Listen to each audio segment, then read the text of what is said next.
Hey, how's it going? It's good to see you guys. Welcome to Tuesday evening. Hope you're doing all right. Hope you're doing just absolutely wonderful. My name is Bill Simmons. I'm here talking about RPGs.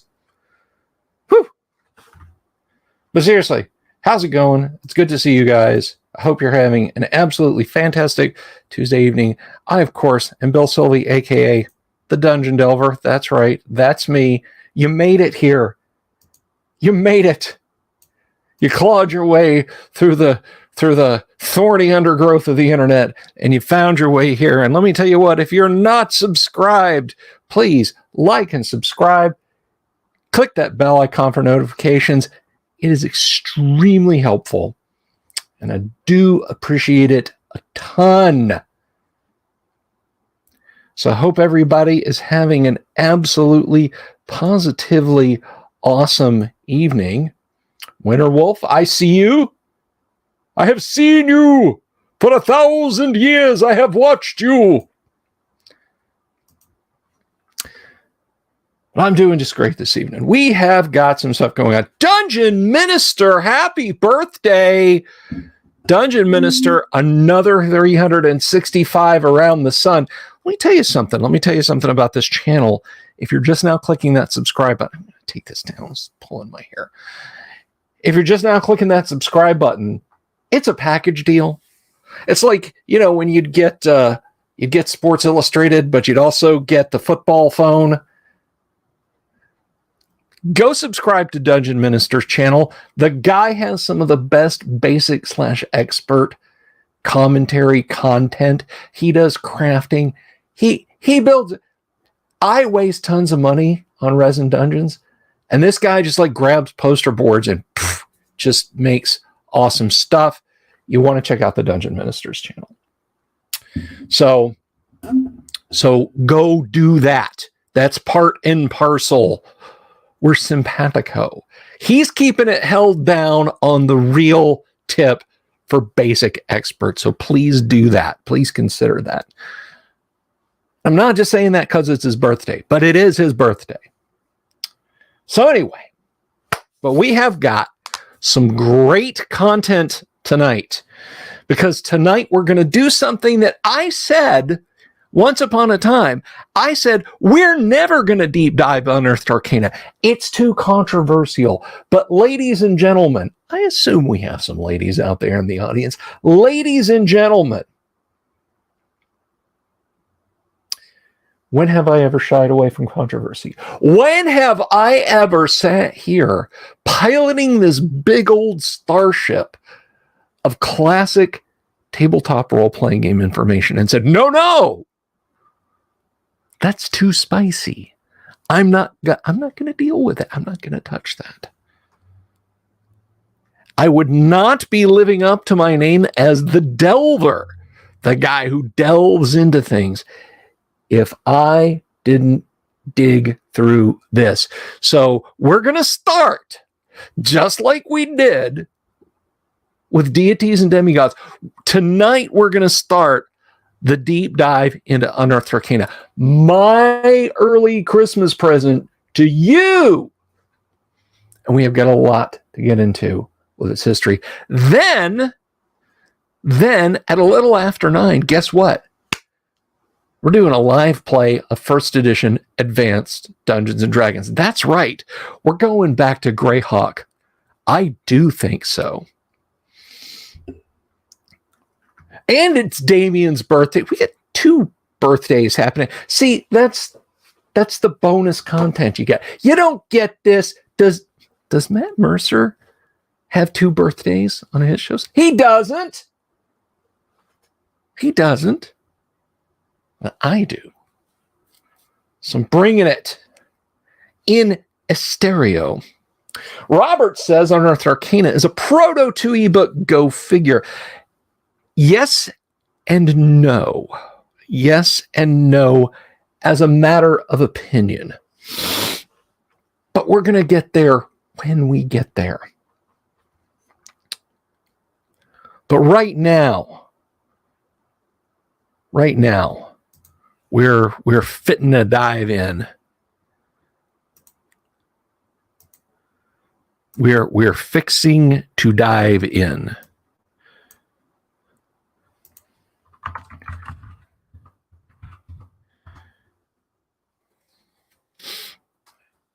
And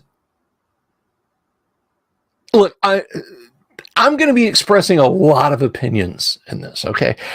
I had pretty strong opinions about the expulsion, the exclusion, the expurgation of the Michael Moorcock and H.P. Lovecraft inspired mythoi in Deities and Demigods, and about the Greek pantheon in general. You think I had opinions about that? You think those were spicy? You think they were strong? I got opinions about Unearthed Arcana that I'm going to share with you guys. So if you're new to the fold, if you're new to AD&D, if you have stumbled into AD&D by way of the massive marketing push of Dungeons & Dragons in general through Wizards of the Coast, welcome. And you might be asking yourself, what is that large Unearthed Arcana?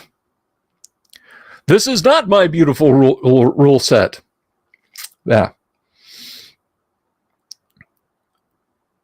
But if you're not familiar with it, you're gonna find out.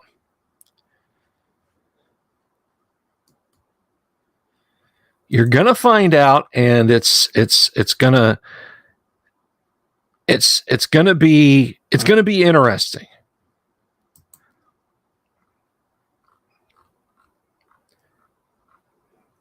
It has pineapples, anchovies, and stinky cheese on that cake. Yes, a mimic cake.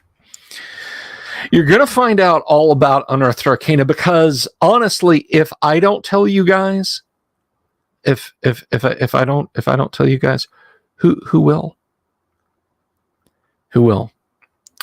So we're going to be getting into that in just a very few. I gotta send some messages out here.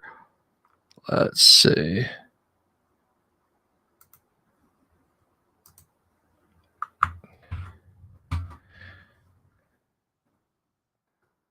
And make sure that all of my,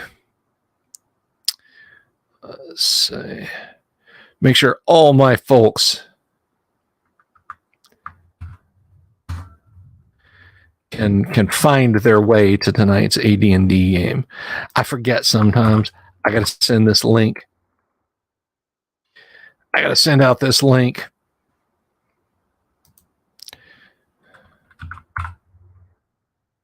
Make sure that all my players can get here and get into the game. That's done. You got butter tarts.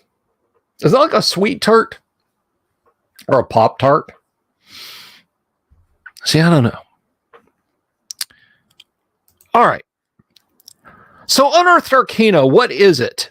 Unearthed Arcana is a rulebook for first edition Advanced Dungeons & Dragons. It is the first rulebook.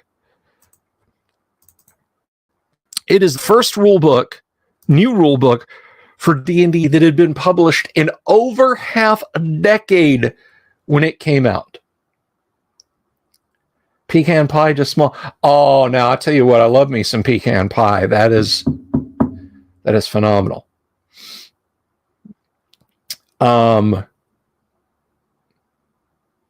Matthew Sherman, thank you for stopping in. We're here. We're open all the time. We do reruns around these parts. So I kind of talked about the history of Unearthed Arcana last night. It was a play to financially save TSR. At that point, the last rule with a capital R, like here are new mechanics, here are new unified mechanics book for Advanced Dungeons & Dragons dropped in 1978, and that was the Dungeon Master's Guide. Okay. So if you were starving for first edition AD&D content, official and sanctioned by the TSR offices, not the editing gang at the Dragon magazine, content for first edition AD&D. When you heard about this book, you probably went, wow, what's that going to be like?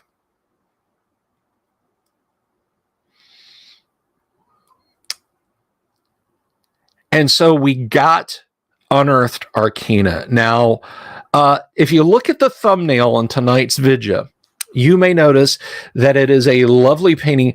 Jeff Easley's artwork, The Last Spell, was what was chosen for Unearthed Arcana, and it was really kind of the first of the orange spines that broke the tradition that had been going on with a layout of TSR US D&D books. But not really, not so much. But it didn't wrap. The back cover of the book is brown, which is kind of a shame. The book is very poorly put together. It will fall apart on you if you're not careful. Copies, like my Dungeon Master's Guide is bulletproof. My beat up play copy of the Monster Manual, same. My many copies of the Player's Handbook are rock solid. Unearthed Arcana was made to fall apart because the Bloom brothers, who are still enough in charge at TSR to pull some of the financial strings, said, no, we're not paying for that fancy smanchy stick. You glue it. You glue it like it's been glued. Well, the damn thing started falling apart on the floor at Gen Con. They had people buy them at the TSR booth, go back to their hotels, go to the food court, sit down in the arena lobby, open them up, crack, floof, and then take them back. I have heard the return rate at comic stores and at that con were as high as 50%. For every book they sold, they lost a sale. They were effectively giving it away for a while.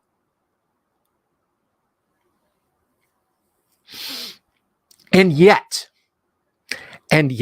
people were so desperate to get this book that TSR's debt of $23 million was erased.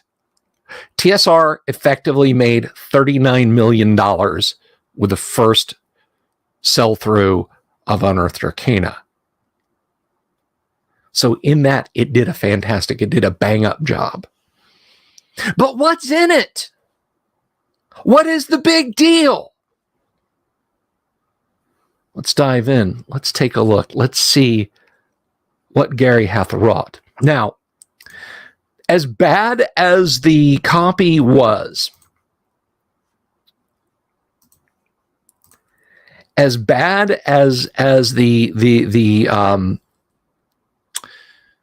original release of Unearthed Arcana was, the one thing that I can give Wizards of the Coast is when they did the re-release of the core AD&D books, and they considered this core, the binding job was top notch. So let's get into it. Potentially, Awig, yes, they could have made they could have made millions of more dollars. The Blooms literally threw away money to try and save money. And so let's take a look at it. I've talked enough about the politics. Let's take a look at the book. As per standard for the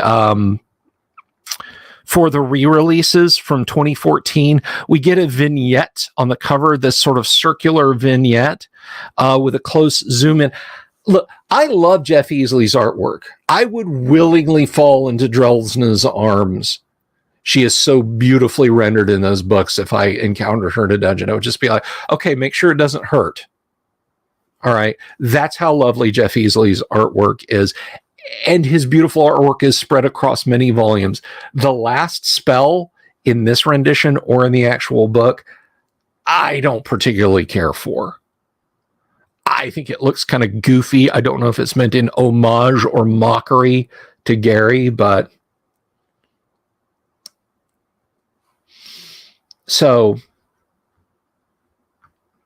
So there it is. There's a cover, Unearthed Arcana by Gary Gygax. And people were scrambling for it. So what it is, let's find out. Lovely illustration there.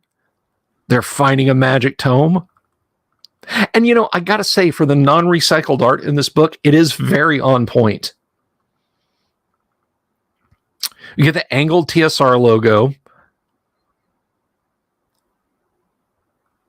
And let's jump in. And so we have,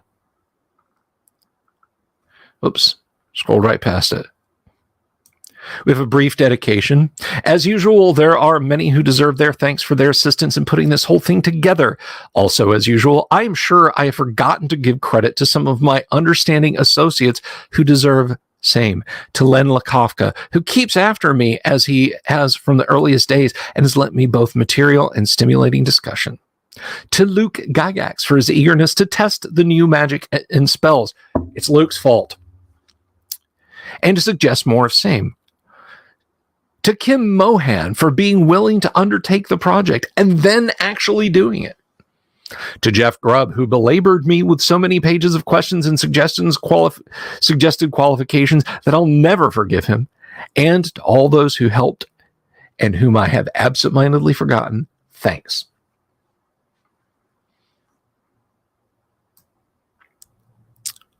We have some standard boilerplate. And we have Gary's introduction. So, Gary, take it away.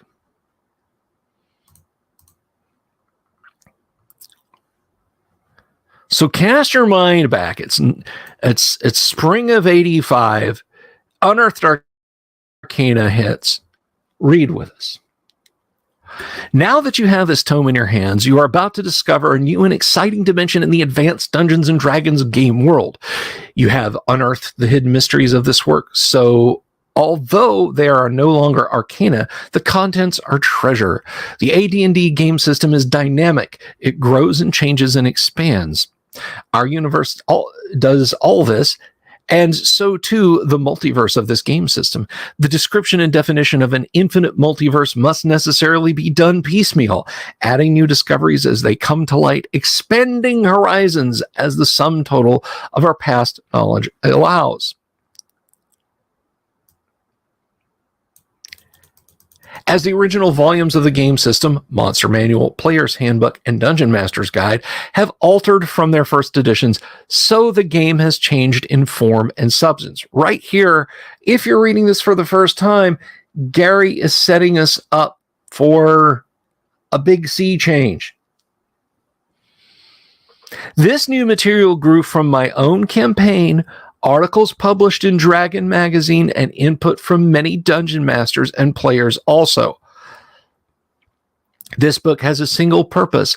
Unearthed Arcana brings new dimensions to the AD&D game system. The compiled material which lies herein offers fresh, new approaches to play without materially affecting any ongoing campaign adversely. Ho, ho, ho! Is that what you think, Gary?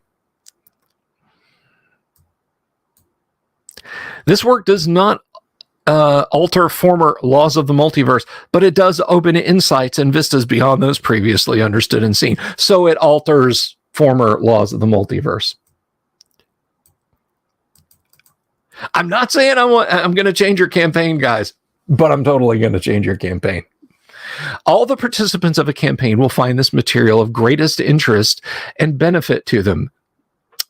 Dungeon masters will discover new subraces and their interrelationships, new deity models for non-humans, and much in the way of magic, a trove of spells and items and deeds. Players, of course, benefit from all of that and more. There are new horizons for demi-human characters, new professional callings, new weapons, new approaches to just about everything. But it's still the same. Guys, it's totally still the same. It's completely the same. It is entirely the same, except all the new stuff for everything everywhere.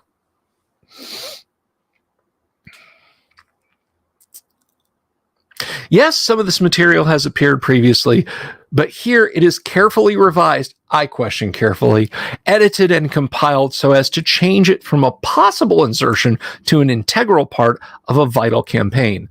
Basically, Gary's saying this is a rulebook, deal with it. There are new choices, new possibilities, new opportunities, and new ideas laid out before you. Best of all, these rest upon the solid foundation of the AD&D game system, the most widely accepted and played role-playing game in the world. Absolutely true. So we'll zip over to the other column there.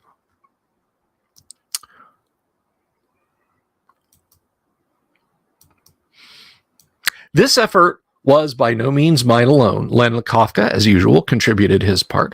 Roger Moore is a name which all devotees of the game know, and he also added to this work. Luke Gygax was invaluable as a sounding board and playtester.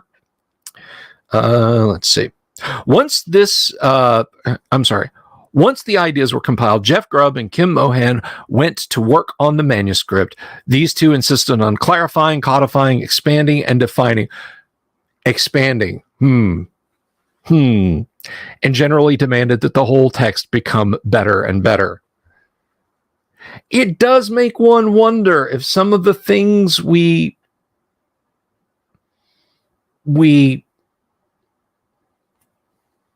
have to look at with a very gimlet eye are not entirely Gary's fault. Gary was pretty sanguine about that.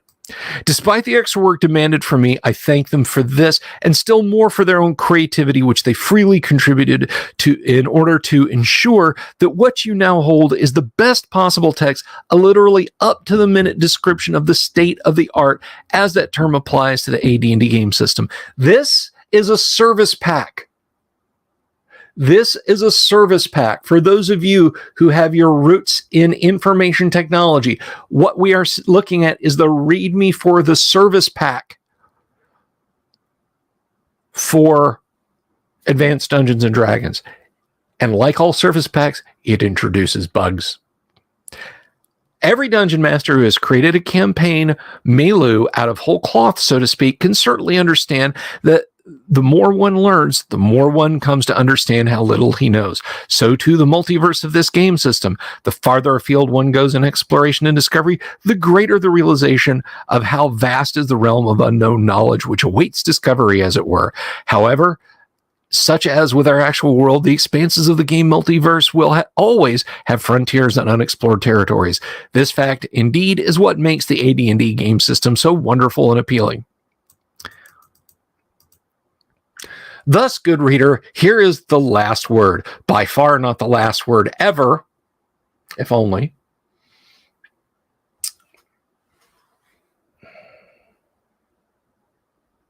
If only.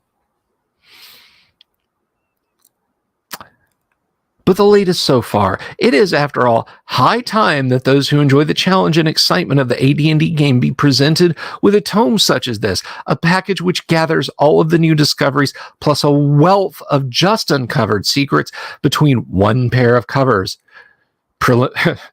Not for long with about half of them. Preliminaries aside, here is Unearthed Arcana. It is now the moment you've waited for. Read on, and may you have as much fun with your creation as we are having with ours. Now, let me just say this about that. And there's Gary's signature. Let me just say this about that.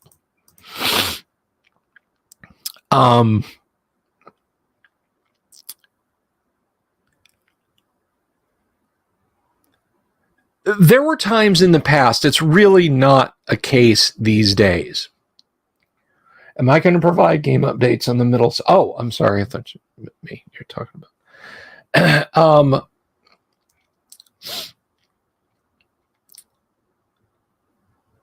But once upon a time, hot rodders would often buy brand new cars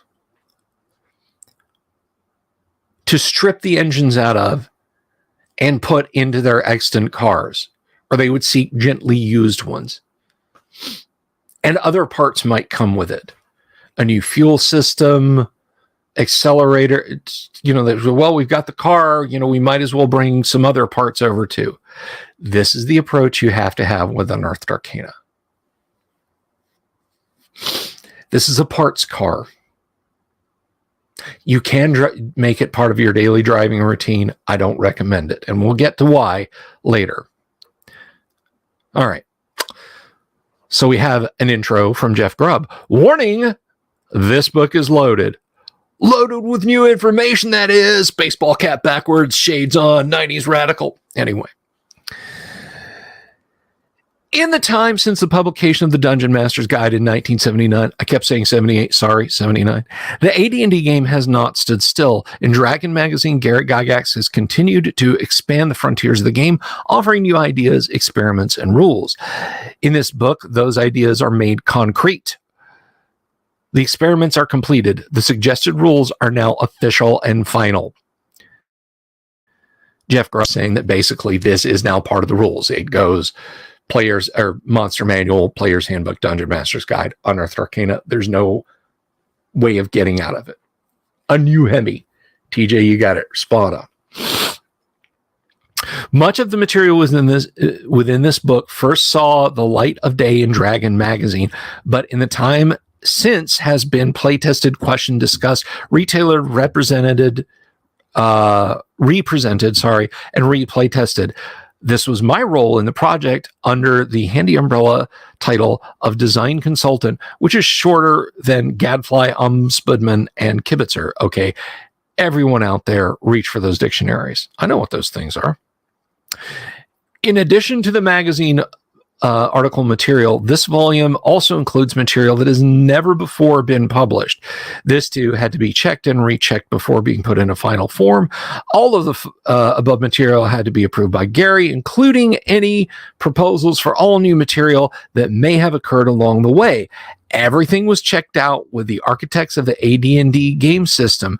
The structure of the system is their baby, and only they know what ideas will fit into it. The tireless editor of this text, Kim Mohan, and I are the engineers who executed the plans, made sure everything was on solid ground, and brought the ideas into finished form.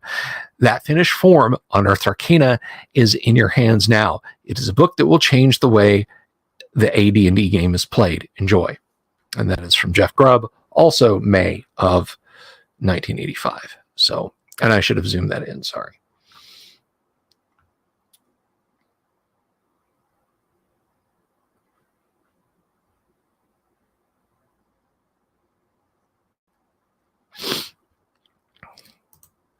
Now, I'll say this in response. Volcano God is bringing up an interesting point. Today, there are multiple personalities online who say their groups rejected UA and stuck with the original three. My experience in Ohio was that every group adopted UA, being hungry for new stuff.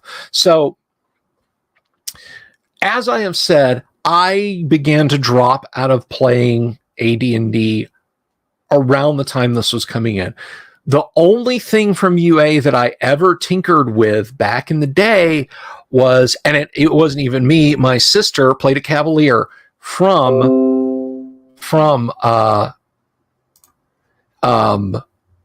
Dragon Magazine. It wasn't even from UA yet. And she enjoyed it.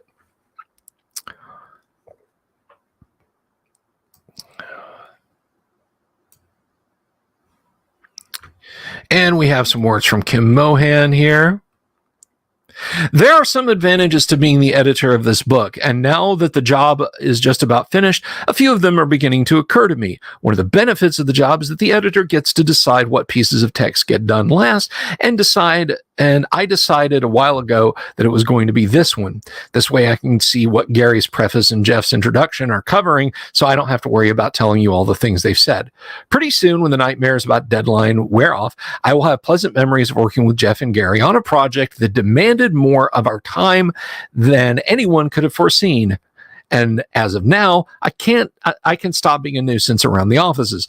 If it wasn't me in person, it was me in the guise of a stack of papers. In the beginning, the sheaves of manuscripts had labels like, look this over when you get a chance. In the final days of the production schedule, samples of finished pages were going out labeled now or never. All three of them gave me everything I needed and wanted, usually well ahead of the nick of time. After a few weeks for printing and binding, the book will be out. I expect that to be one of the biggest thrills of my life, and I'm sure it's going to be a fine feeling then, even though the anticipation is almost killing me now. And I'll be a little disappointed if your pulse doesn't at least quicken a little bit the first time you saw this book and realized what was inside it. Even if you didn't know what you've been missing, Unearthed Arcana is what you've been waiting for.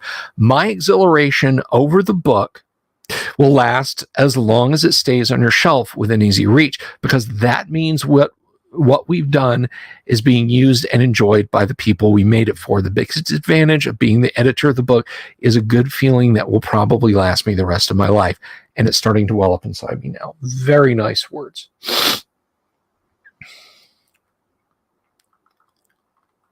And that's from Kim Mohan on the 1st of May, 1985. So the book is divided into two sections, a players section and a dungeon master section. And we start with the players section. Now, I find the layout interesting. Because it's very like the supplements. Supplement 1, Greyhawk. Supplement 2, Blackmoor. Supplement 3, Eldritch Wizardry. In how they immediately jumped in with all of these sections as addenda.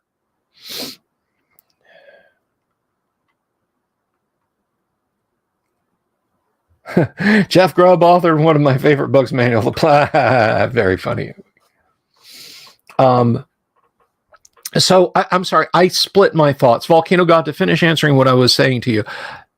I didn't jump on Unearthed Arcana because I was not playing AD&D enough back then to really grok it.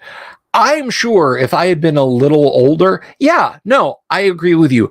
I would have gotten it, and I probably would have introduced a lot of this into my game. So let's read on. And then there's tables and charts.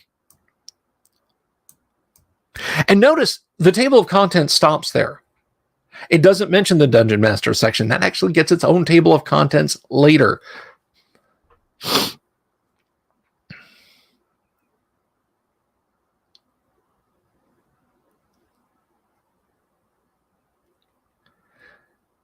You know, I was just thinking that Volcano God, I'm going to put this up so you guys can see it. And he says the player and DM book versus separate book is clearly a cash flow issue. Way more profitable to sell one book to everyone. I agree. I think if they had time and Gary had wanted to do this, he would have beefed up the DM section and beefed up the player section. We would have gotten effectively Player's Handbook 2 and Dungeon Master's Guide 2. If he did these at all, if necessity had called for these books. Otherwise, I think he would have rolled in his second edition AD&D, which he has touched on. We have the faintest, tiniest bits of information. It's like information about the rat, that 1,000-ton tank as big as a battleship that used like guns from the Scharnhorst and stuff that the Germans planned on building back when they were causing a ruckus in Europe. People are like, well, we have the basic idea of what it might have been, but what, exactly how it would have worked, and we don't know. And that's Gary's 2E, Okay, so enough drawing uncomfortable parallels. Let's jump in. Comeliness reflects physical attractiveness, social grace, and personal beauty of the character. Here, let me zoom in. Do you guys prefer the single column zoom in like is on the screen right now? Or are you cool with the two columns? Have you got your copy or your PDF and you just want to hear me pontificate on that? Be interested in hearing what you think about percentile strength, Luther. And stats beyond 18. They were a thing all the way back in Core 1E. It could happen. Anyway. Oh yeah, Ricky, I understand. You need a zoom in, my friend. I get it. I get it, dude. So comeliness reflects physical attractiveness, social grace, and personal beauty of the character. It is used to determine initial reactions to the character, and characters with a high comeliness may affect the wills and actions of others. Big red flag here. Not for 1E, but this kind of opened the door, I think, for some not great table interactions on down the line. Robert Phillips likes the 5th column. I feel you, brother. Become ungovernable. Comeliness is not charisma. Charisma, however, can affect comeliness. After the first 6 attributes of a character are determined, his or her looks must be determined. Now, I, as a DM and a player, both have a problem with this, okay? I have a charisma of 7. Bill Sylvie, might have a charisma of 7. That's entirely up to you guys. I think it's more in the area of like 12, 13-ish, you know? But I could be wrong. But let's say I have a charisma of 7, but I describe myself as handsome, just socially awkward and ill-kempt. Okay, that's fine. You're ill-spoken, but you're physically attractive. I'm okay with that.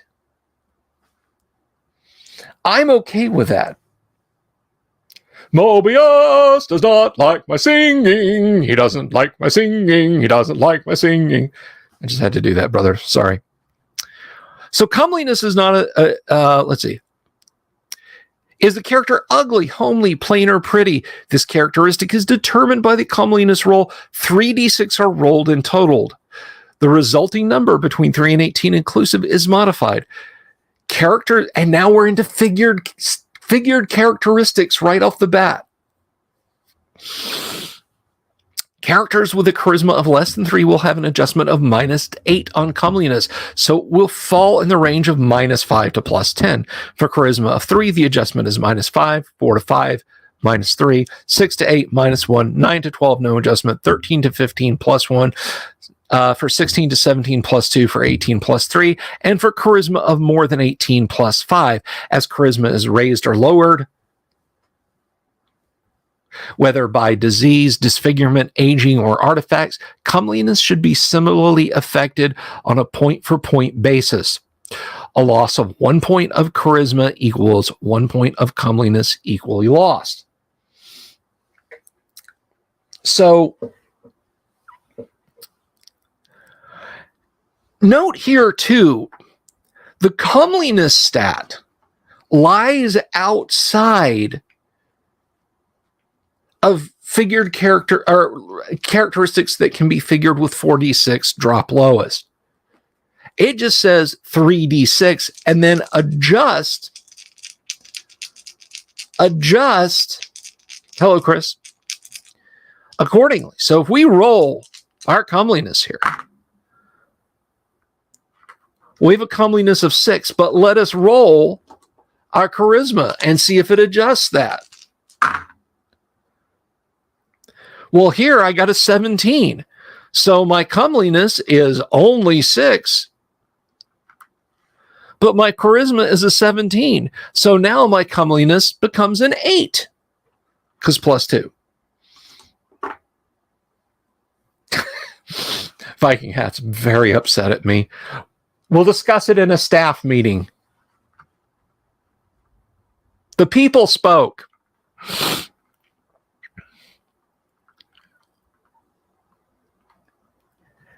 He's going to blow my character out on airlock tomorrow night, I swear. In addition to the adjustment to comeliness based on charisma score, characters of certain races must take an additional adjustment to their comeliness scores. This racial adjustment applies only when the reaction of characters of other races is concerned, in a similar fashion to the way that racial adjustments for charisma apply only to those other races. Half-orcs, -3. Dwarves, gnomes, dark elf males, -1. Halflings, humans, wild elves, valley elves, for sure, 0. Half-elves, sylvan elves, dark elf females, +1. Gray elves or high elves, +2. Treat the indicated pair on each line as being the same as being of the same race for purposes or effectiveness of comeliness, e.g. halflings are just as attractive or repulsive to humans as humans are to each other and vice versa. That brings up some interesting questions. We'll just move on.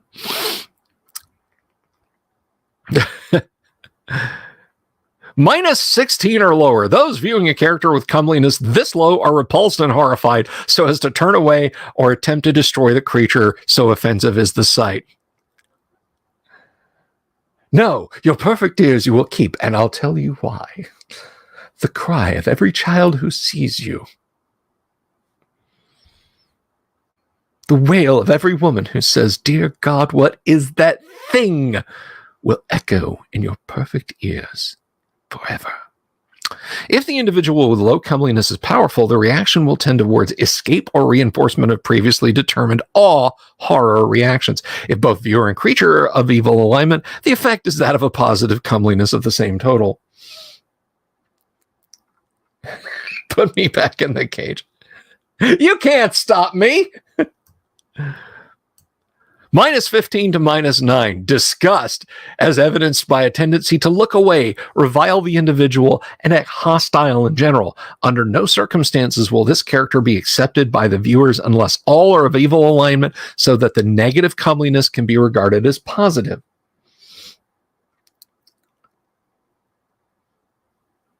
Dungeon Minister, I will come to your house and I will shoot your porch light out. Minus 8 to 0. Aversion and a desire to be away from so ugly a creature will be evidenced by all viewers. If given an excuse, those near the individual will be hostile and openly aggressive. Otherwise, it will merely tend towards rejection. Plus 1 to plus 6. As such an individual is simply ugly, the reaction evidenced will tend towards unease and a desire to get away from such brutishness as quickly as possible. If given the opportunity, the character's charisma can offset ugliness, but this requires a fair amount of conversation and interaction to take place. Take back your patronage. Plus 7 to plus 9. The homeliness of the individual will be such that the initial contact will be of a negative sort. So my 17 charisma, but 8 comeliness character is homely. And people don't like him. The negative feeling will not be strongly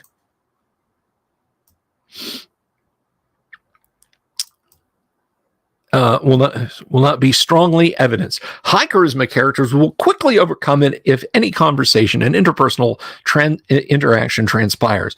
Consider a dwarf with 16 charisma and a base comeliness of 9. He or she will be an 8 when viewed by all creatures except other dwarves, who will see him with his or her comeliness adjusted by plus 2 for charisma. Bob Jester, good to see you. Plus 10 to plus 13. Plain to average comeliness, no effect on the viewer.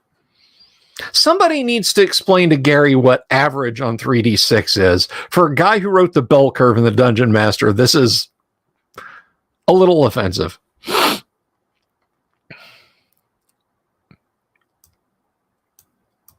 Plus 14 to plus 17. Interest in viewing the individual is evidenced by those in contact as he or she is good looking. The reaction adjustment is increased by a percentage equal to the comeliness of the character. Individuals of the opposite sex will seek out such characters, and they will be affected as if under a fascinate spell unless a wisdom of such individuals exceeds 50% of the character's comeliness total. Clunky, clunky, clunky.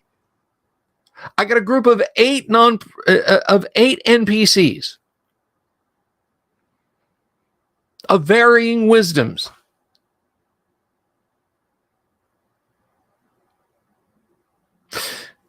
They meet the hot elf dude or chick. I got to go through all of them and figure out who's fascinated and who's not.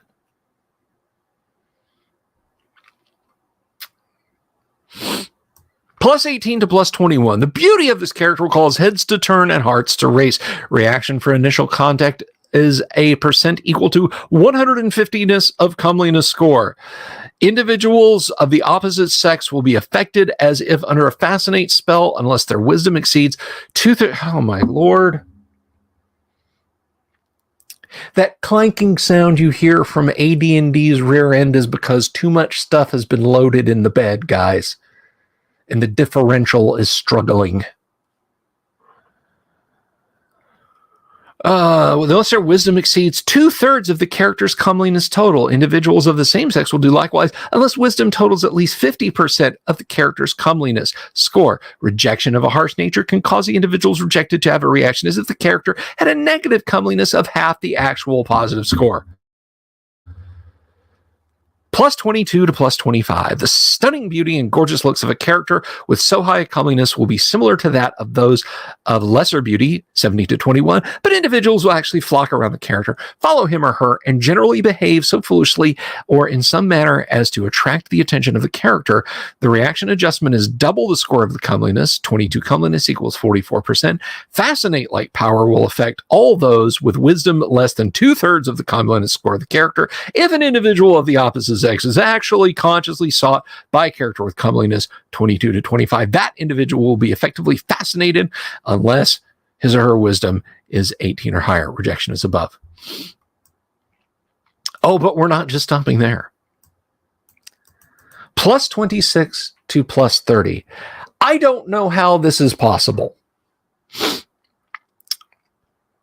but there we are.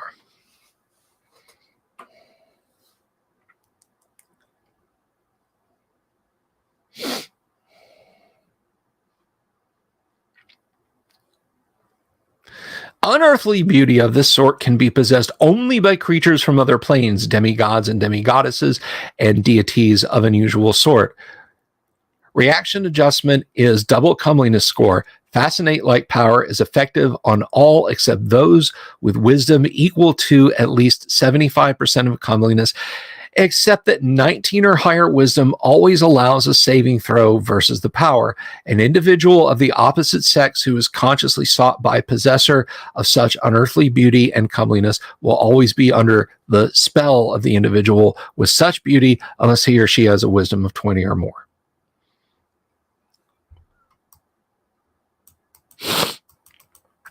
And the fascinate-like power is equal to the second level illusionist spell. The subject of this power will be captivated by the user and treat him or her as a trusted friend, mentor, and companion. So basically, you get charm person always on. Thank you, Luther. That's exactly the truth. Comeliness is not valid because no matter how hot he or she is, somewhere somebody is sick of their shit. Fascinated creatures will follow the orders of the characters with high comeliness, provided a roll of 3d6 does not exceed the comeliness of the character. Requests that are not in the best interest of the creature get a +1 to the die, while those that are hazardous can gain up to +6 or higher on the die roll. If the roll is higher than the user's comeliness, the fascinate effect is broken. This is basically always on mind control, and it's bullshit. Gary, this was bullshit.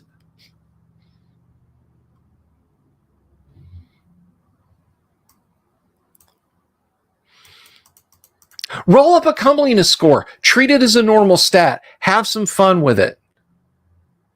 Add some bonuses to reaction.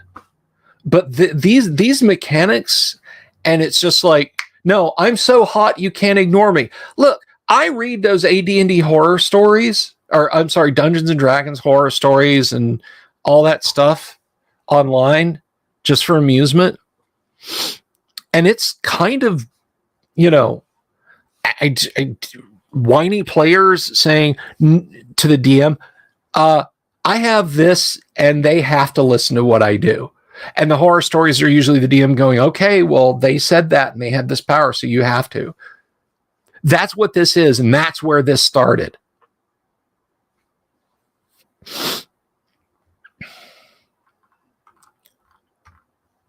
It started right here. The effects of the fascinate power do not have the do not affect the abilities of the individual, and in no way reduces the subject character to a zombie-like state. A puppet for the high comeliness character. Actions performed by character while fascinated may affect alignment, that they would have a good addition to the comeliness check, say +3 or +4. Magic can mildly and temporarily affect the comeliness of a creature.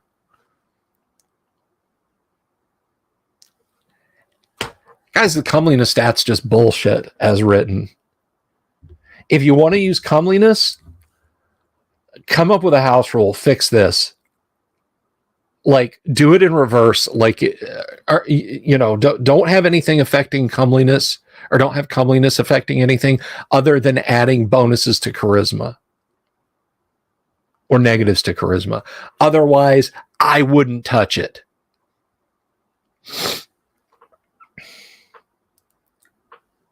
I wouldn't touch it. So we have new character races that are introduced. And character races. It is. I mean, comeliness in AD&D is one of those things that seems infinitely abusable and open to power gaming. Like, okay, I tell them to give me the most expensive wine in the house, on the house. Just give me that bottle for free. Okay, let's see. Oh, yeah, they have to. Or no, it's not even a die roll. Yeah, they have to. You're just that pretty. No.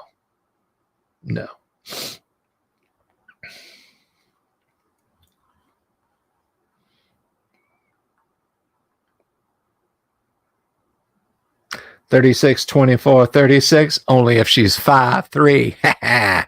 Thank you, Sir Mix-a-Lot. So we have new character class limitations, new races. Character races. As will be evident from the tables and text that follow, new opportunities abound for player characters in the AD&D game. Players have 15 racial types and 13 classes and subclasses, not including the bard, to choose from when creating their characters, and each allowable race class race class combinations has qualities that set it apart from all others. And of course, the Dungeon Master will be quick to notice that all of these possibilities are equally open to the non-player characters, which populate the campaign world that he or she has designed. So let's take a look. Let's zoom back out, with apologies to Ricky Maru.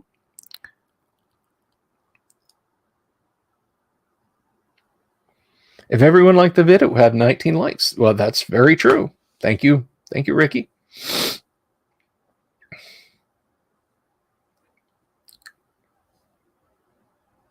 Bob Jester, that is objectively correct. Morgan is way hotter than Alina. Alina looked like she was dressed to clean the grease trap out at the Western Sizzler. Morgan's dressed like she's going to a sword swinging beach party to cosplay as Red Sonja. I know who I'd want to hang out with. I have spoken. So character race tables now, unfortunately, these are kind of borked. There was a bad editing error, and a bunch of these tables got left out. They were immediately published in the following year's, following month's Dragon magazine, so you could just take that page out and put it in the book. Wizards of the Coast did that when they re-released Unearthed Arcana, which is the PDF we're looking at, except they put the rest of the tables halfway between the Dungeon Masters and Players section. I will do that. That will be after the first of the year. In January, we're going to start Tales of Tabletop Triumph, which is me tackling negativity and talking just positive D&D stories. So character race table, we're going to look at this and then we're going to kind of wrap up because I am literally about to hit the point of not being able to speak. So I'm going to need to get something to drink between now and the AD&D game. So let's look at the character race table. Just go over it real quick. So for character races, dwarves, we now have 3. We have Gray, Hill, and Mountain. Elves, we have a big spread of elf types. We have dark. And yes, we'll talk about drow as player characters. We have gray elves and high elves. But we now have valley elves and wild elves, as well as wood elves. No aquatic elves are playable. So Valley elves showed up in Monster Manual 2. A lot of these races showed up in Monster Manual 2. But Valley elves are from the Vale of the Mage and Greyhawk.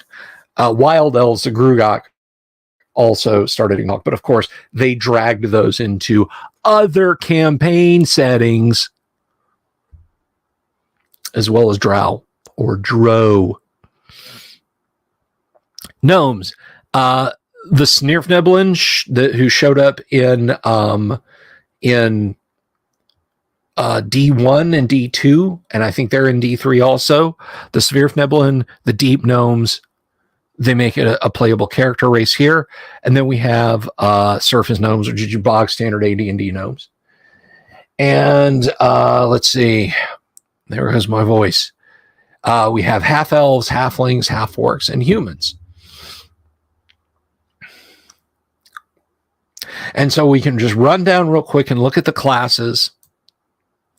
Look at some of the classes anyway. Nope, we can get them all. We can get them all in a go.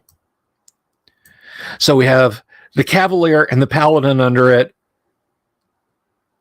Big red warning light, rotating klaxons, hazard tape, do not enter. I don't recommend putting in pet for reasons. When we deep dive the Cavalier, you'll see why I feel strongly about not making the Paladin a Cavalier subclass. I pronounce drow like plow or cow or now. I don't say dro. We never said dro. It was always drow. So we have Cavaliers and Paladins, clerics and druids naturally, fighters, and the so fucking broken barbarians. Barbarian never should have been a class. Ever, ever, ever, ever, ever. Barbarian should.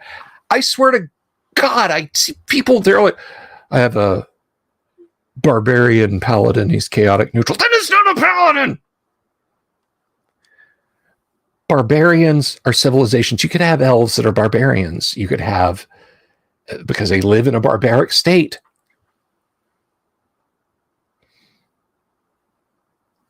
It is a state of a society. Anyway, Loth for Playmate of the Year. Bug form, or rather arachnid form, or humanoid form. I do wonder.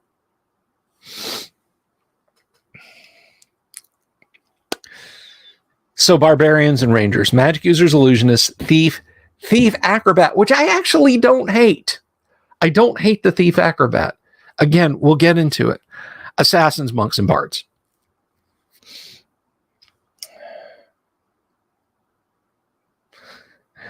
Bob, your love is like a big truck.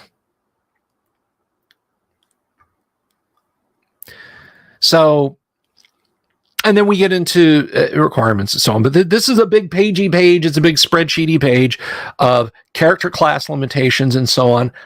But this is going to blow up. As you will see, this is going to blow up. So you've kind of gotten my vibe. I'm going to be very critical of this as we go through it. I'm going to be very critical of it as we go through it. But now is not the time for negativity. Now is the time for positivity. The Billfire Club is now in session. But just before we get there, because I don't see my intrepid adventurers all in the green room. We're missing one. Mark is waving from the green room there.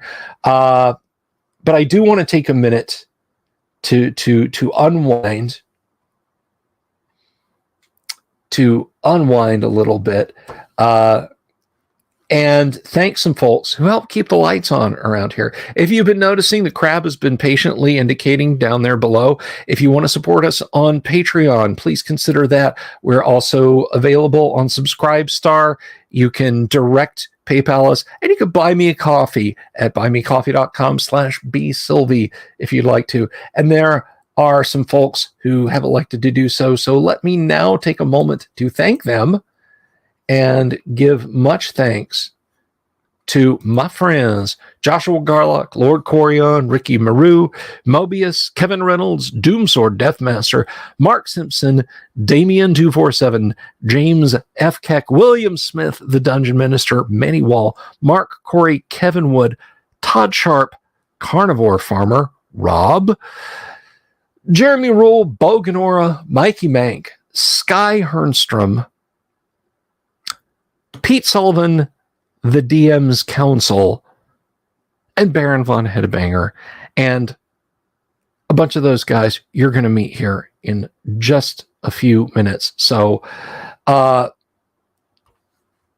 gonna put the other one back up. And guys, I have got to step away for just a half second, and get something to drink. I will be right back. Talk amongst yourselves. I just my voice is shot because anyway, because it is. So hang on while I get something in my lovely tumbler here, unbreaded, and I'll be right back.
Hey guys, you missed me? Alrighty. Let me don me now my awesome headphones. Fa la la la la la la la la. And welcome in the one, the only Baron von Headbanger. TK lying outside, as his sir is wont to do. Mark, aka Abner. Does Abner have a last name? No, but that's a good point. He probably should have a last name. It would have to be stuffy and pompous. Outliers, my character's first name. I thought Sir was your character's first name. No, that's the title. Turgo, played by our own Doomsword Deathmaster. So, welcome one and all, gentlemen. Welcome back.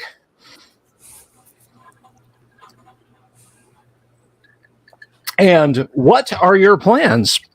Because when last we left your intrepid group, you had leveled up, you had gone back, and you had fought some Minotaurs, yes? Yeah, and Turgo fell, and we were about to go back to the city to have him buried at the very least. And then Oh, the Sphinx. the Sphinx. Mhm. The damn Sphinxes around this area. There's too many of them. Mhm. Yeah. What is it? 2 Androsphinx and a Gynosphinx you guys have run into? There was Thank one you. There were the others too. Well, the others weren't sphinxes, I guess, Yeah, but the Lemmus. No. the Lammas. Yeah, the Lamassu are not. They won't get hostile about it, but they will politely point out we are not Sphinx. Sphinx are wise and noble in their own way, but we are not Sphinx. So I my notes say that we were hightailing it to Greyhawk City. We met the Sphinx. He healed up Turgo, so we U-turned the cart and went back to the longhouse. And then passed out. Yeah, passed out because we had not rested. Yeah, basically you'd been on the road for 24 hours nonstop. Yeah, something stupid like that. Okay. So yes, Turgo, you have gotten neutralized poison. So, the first thing you do when you sit up is vomit copiously.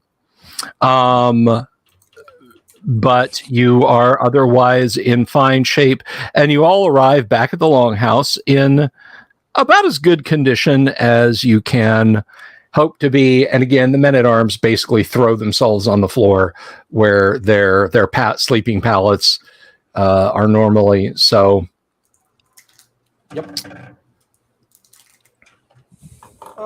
DM, yes. adjudicative question. Okay. So my ward spell does shock damage. Does that create a spark? No. Damn. Thank you. No. Quite all right. I was hoping to pair that with a flask of oil. Nope.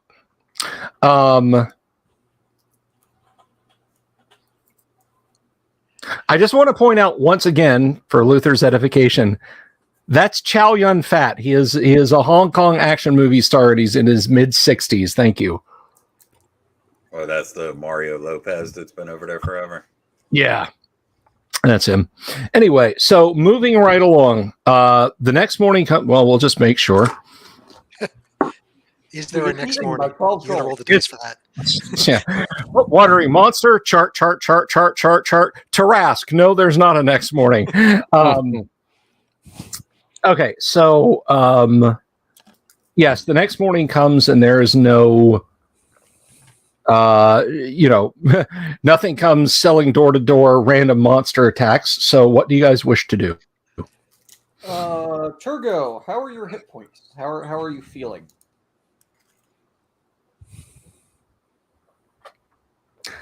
I mean, hit point wise, the damage that he took in any combat before, he's fine.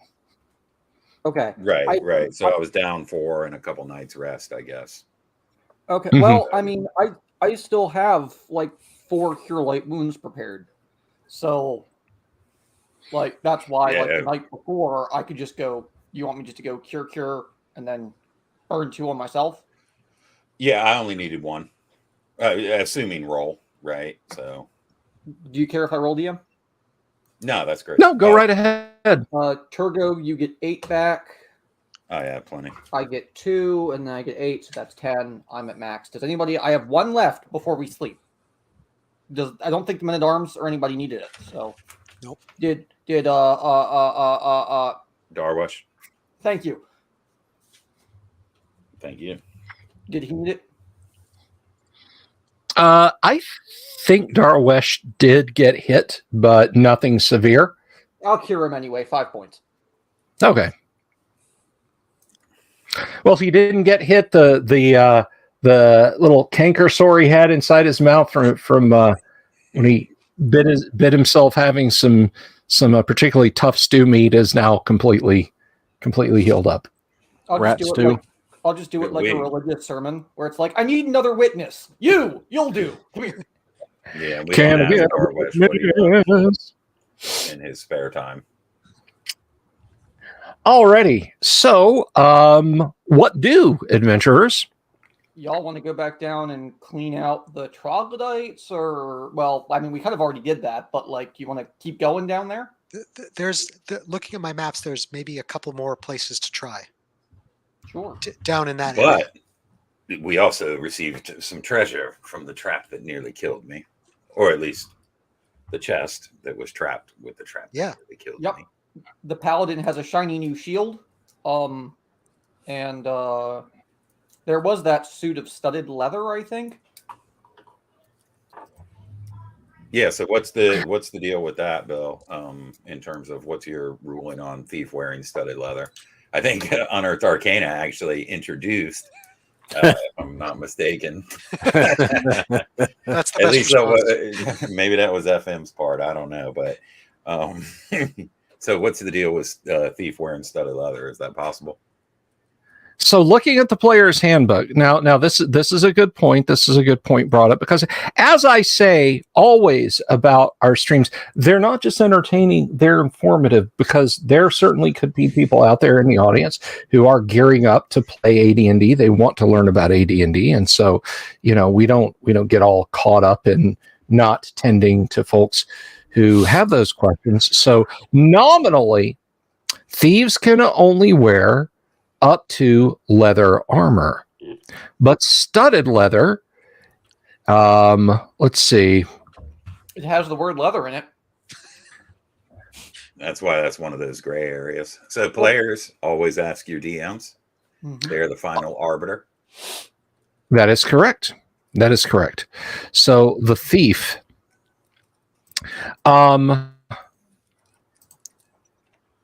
it is not so game breaking that magic studded leather is forbidden, because effectively, in terms of bulk and actual weight and whatnot, I don't think it's that much of a deal breaker to allow it. Let's see. I just want to double check and make sure that it is not that much of a game breaker. Let's hop down here and look at equipping the character. Studded leather versus regular leather. I mean, studded is 3 times the amount, but is it 3 times the protection? It's really not all that different. So I'm going to say yes, studded leather is within your purview, but you haven't identified it, so you don't know precisely what it is. I mean, it's studded leather, and it's magical. Right, and that would depend upon, the party's choices there. I mean, if it's your skin, you want to try putting it on? It would make me significantly more effective, provided it's a item that's beneficial. Absolutely. Give it a try. So, I'll don the armor. At some point the next morning, I guess. I'm not like going to do that and then have to, so the next morning before we leave, I'll don the armor. I'm going to prep a remove curse. Just in case.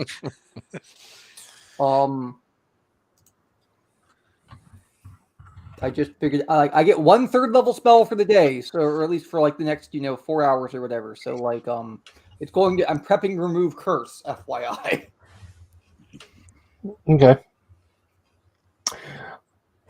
All right. Well, you put it on. It is extremely lightweight. It is like wearing a heavy tunic, which is to say, not very bulky at all. Excellent. So no hit to the thief skills or anything like that? It doesn't seem to be. Now, I am going to point out, you put it on. The clock is ticking. You can get it identified right now or find a sage at some point down the road. Well, we don't have an identify spell, do we? Nope. So right. It's going to have to be a sage anyway. So yeah. But I didn't sprout a second head or like lose a limb or something, or I don't have an overwhelming urge to kill any of the other characters. So try and take it off. You don't Yeah, have an that's urge not to a kill the bad other idea. characters more than normally. I'll remove I don't know, a piece of it, whatever that would be. Okay. Yeah. No. You're able to unbuckle it and remove a greave quite easily. It seems okay. I suppose I'll wear this into the next combat. Okay. So you had the shield and you had a ring also. A ring? It was a ring. Yes. Oh.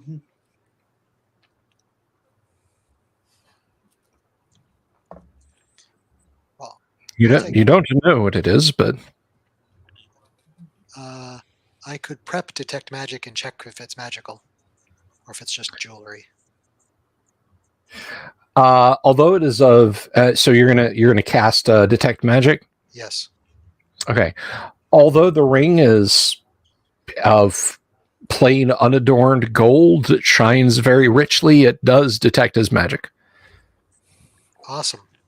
Do you want to try it out? Yeah, Adam? for sure. Or do we want to go see if you can get it identified, or This, I would prefer to have it identified before putting it on a finger. agreed? Was.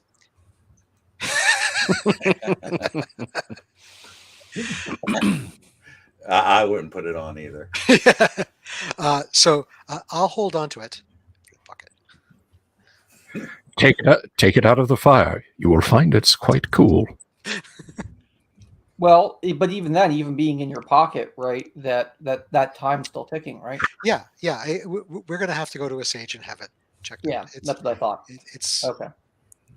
We're going to get you the identify spell one day, I swear. Yes, I would like to. All right. So I think the plan is to go back down and just clear out whatever else we can find down there in the troglodyte area. I have one question for you, Bill. The cistern area. I think you said there's like one chain that goes down that we keep climbing. Is there a place we could hook more ropes? Yes. You could. There are iron spikes that have been driven in various spots around it. You are not the first cowboys to attend this rodeo. Didn't think so. So we have some rope in the cart and in the longhouse. Let's take 2 more ropes. Give us more ways in and out. Well, or just more lanes. Do you want me just to make it a ladder? That sounds like arts and crafts. I'm not going to do that. I can do it. All right, then go ahead. I'm going to mark them off the list. 2 ropes. Half dozen knots, actually, more like 2 dozen knots. Oh, a rope ladder. I'm sorry. I thought you were talking about like going out and carving a wooden ladder. Yeah, no, that's no problem. You can do that. Cool. No guarantee it'll be there when we come back, but I mean, what would it cost me? An hour, a couple of tree branches. Yeah.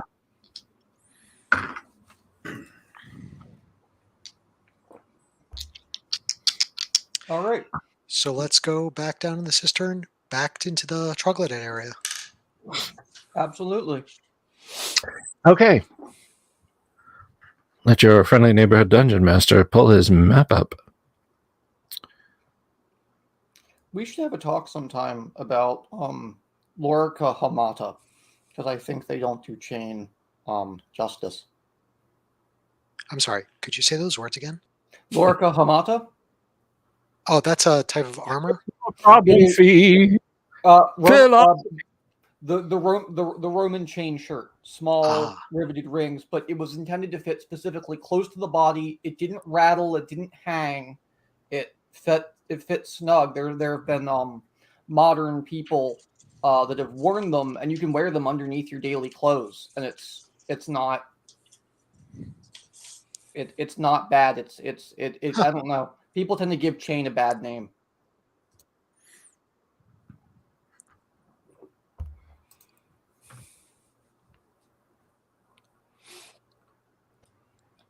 I always wanted to make some chain. Take it from someone. Go ahead. Take it from someone that's done it with a hand riveter. It sucks. I imagine. It's all fun and good for the first 1,000 rings. but the next 1,000 and the 1,000 after that sucks.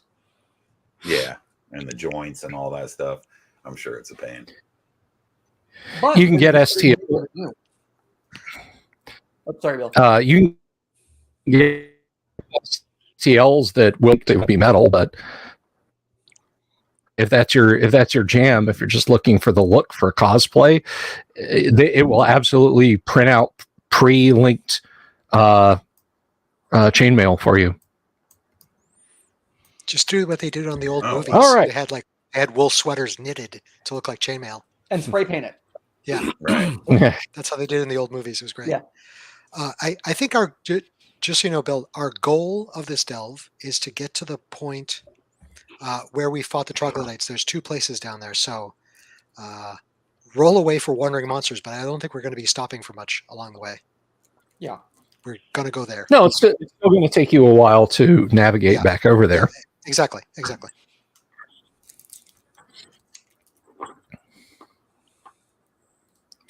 Thief going first, us following behind. I guess I'm second. We're bringing Leo and Nerm, leaving the rest. Is that right?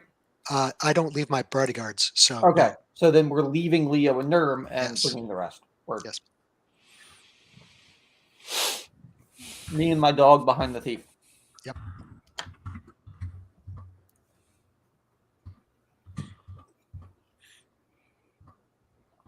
As I start my 17th now and later.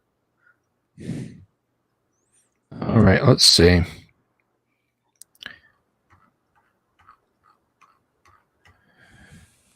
So you begin your journey. You are slogging through the caves, through the cave area, I should say, because it's dungeon attached to caves.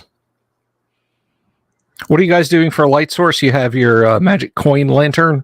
Yeah. Indeed. Oh, yeah, and cool. I try to stay in advance of that, as is per usual.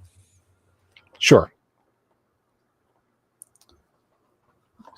Where is it? There it is. We're accosted by 4 angry cave bears. No, you are not surprised, of course, Turgo, with your high dexterity and so on. And what you see about 50 feet ahead of you down the hall as you're peering, you smell them before you see them, really, but there are 5 full-sized troglodytes. You see them and they see you. What are you doing? Okay, so they see me. Trogs! Attack! So is that what you're yelling? Yeah. I'm going to yell no sleep as I charge. Exactly. Go for it. Okay. We have a system. I know what the trogs are going to do. So why don't we go ahead and roll initiative? And since you're on point, Doomsword, go ahead and give me the initiative roll, please. That would be 4. It is an initiative tie. As the party is rushing forward, they turn and they sprint the way they came. You are just a little bit past that strange starfish-shaped cave intersection. When you took the southeast leg that led into the troglodyte caves, that's where they were coming from, and they turn and they run like hell as fast as they can. So you guys are moving up to engage as they are leaving the scene, and since you were about 50 feet apart when you spotted them, they definitely have some distance to move. Do you wish to pursue them? No, I think we play it safe now. Yeah, They could we'll be advance the carefully. rest of the clan. Yeah. Just be prepared. Yep. Okay. I'll keep my dog on his chain. I'm going to draw my bow as to have that at the ready and basically have, like an arrow knocked, not pulled or anything like that. But that's what I'm doing. Alrighty. Actually, we didn't have the dog on chain. So it takes you another 20 minutes to navigate through the darkening, stinking passages. You can tell there's been some scavenging going on of some of the troglodytes that you'd slain with their bodies lying hither and yon, as there are fewer of them now. And there are a few well-polished but still kind of sticky and damp skeletons of some of them. But eventually you come back to the labyrinth of the Minotaurs. Sorry to spoil the atmosphere, but I got a question that I can't remember the answer to. I know we wanted to give Darwesh a light crossbow with some quarrels or some bolts, and I know you said that he would need a weapon proficiency for that. I didn't know if that was something that he was going to train when we got back to Greyhawk, or if it's something that he's been given. He will need to wait for third level when he gains another proficiency. It's every other level with fighters that they gain a weapon proficiency, I believe. Every 3 levels. I can't recall. Yep. But he I just didn't know what he won't have that for a little bit. He won't have that for a little bit. And he can either have a crossbow or you can have my short bow, either or. So you're back at the opening. What do you wish to do? Of the Minotaur Cave? Yes. I think if we backtrack a little bit, we get to some sort of oval room with a south passage.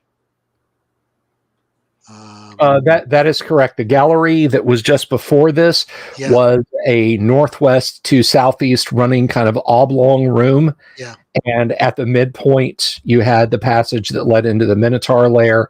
And on the other side, opposite of it, you had a passage that led to the southwest that opened. Looking into it, you can obviously see it opens into a large cave. I think that's where we should check next. Yep. This was obviously another living space of troglodytes. It reeks. It's a little better organized than the ones you'd seen before, in that there are beds of lichen and fungus arranged somewhat neatly for these types. There is a large opening to the south in the southeast corner. Okay. Scanning anything. Do I notice anything via stonework, etc.? Not secret doors, traps in the ceiling, yada yada. No, nothing like that. Okie dokie. Are there any furnishings or anything like that of interest? There are actually some bits of broken furniture that are kind of like propped up on small piles of stones and whatnot. The troglodytes not being great builders of that kind of thing, but clearly they scavenged it from elsewhere in the dungeon. But as far as chest armoires, no, nothing like that. You want me to poke around through this stuff while you guys keep an eye out, or just? If you want to go rummaging through their bedding, that's on you. I don't think you're gonna find much. Yeah. All right. Bill's not the kind of ass to hide a Quall's feather token inside the third pillow in a bedroom down the bottom of. There you go, giving him ideas again. I'm not. He's going to take it as a challenge. I was being the nice. random treasure table, man. I suggest we haven't gotten much off of like troglodyte sleeping areas, so Abner's like, I don't see why. At what point? Fair enough. Shall we continue south? Yeah, there's one exit to this room, right? Yes. Yeah, and what did we decide marching order was? Darwesh hung back with what? He'll be back protecting the mage if we could jump from behind again, and that way we can march 3 abreast. Cork, you and I, and then followers with spears. Okay, works for me. My dogs with you me. guys. Right. That work for you, Abner? Pretty much, yeah. That sounds reasonable. All right. So going south, this is a very oddly shaped chamber. Sort of shaped. No, almost wedge shaped with the broad end to the west and the narrow end to the east, and it narrows down to literally just a foot wide at its point to the east. It is about 60 feet long, and at its widest point on the west end, about 30 feet. Mm-hmm. So it's just this kind of strange wedge-shaped cave, and yeah, looking around here, Outlier, you can tell that its expansion into a more useful chamber would take a lot of stonework that the troglodytes clearly don't have. So it looks like they piled a lot of refuse in here. So it's just okay. So it's a dumping ground. No other exits. Mm-hmm. Okay. Trash heap. Okay.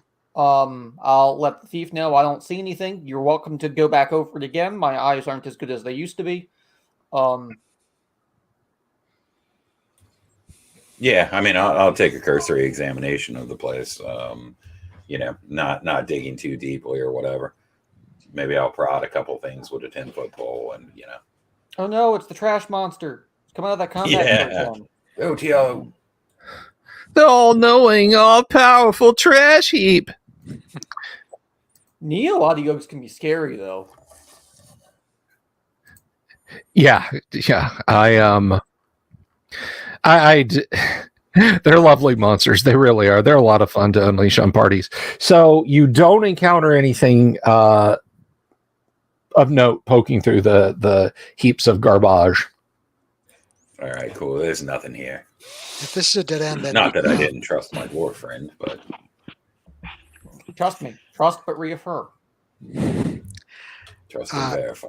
I think there's one other place that we haven't looked yet, unless that things have connected that I didn't realize. When we first came into the Trog area, there was a crossroads. One branch of which takes us over here to the Minotaurs. Another branch takes us to the egg room. And there was a south passage that opened up, and we had a lot of troglodytes there, which we dispatched. I don't think we've gone down there yet. So I suggest we go back and go down. Yeah. Okay. All right. You amble over there. And this chamber is probably, in the overall amount of space, it's smaller than the 3 cave area just outside the Minotaur lair that you just left. But it is shaped in such a way that it's a lot more convenient to be in. It doesn't slope down to where it's like a foot high and a foot wide and a point in one corner, for example. Well, first you come into kind of a roughly triangular cave, which is about 20 by 20.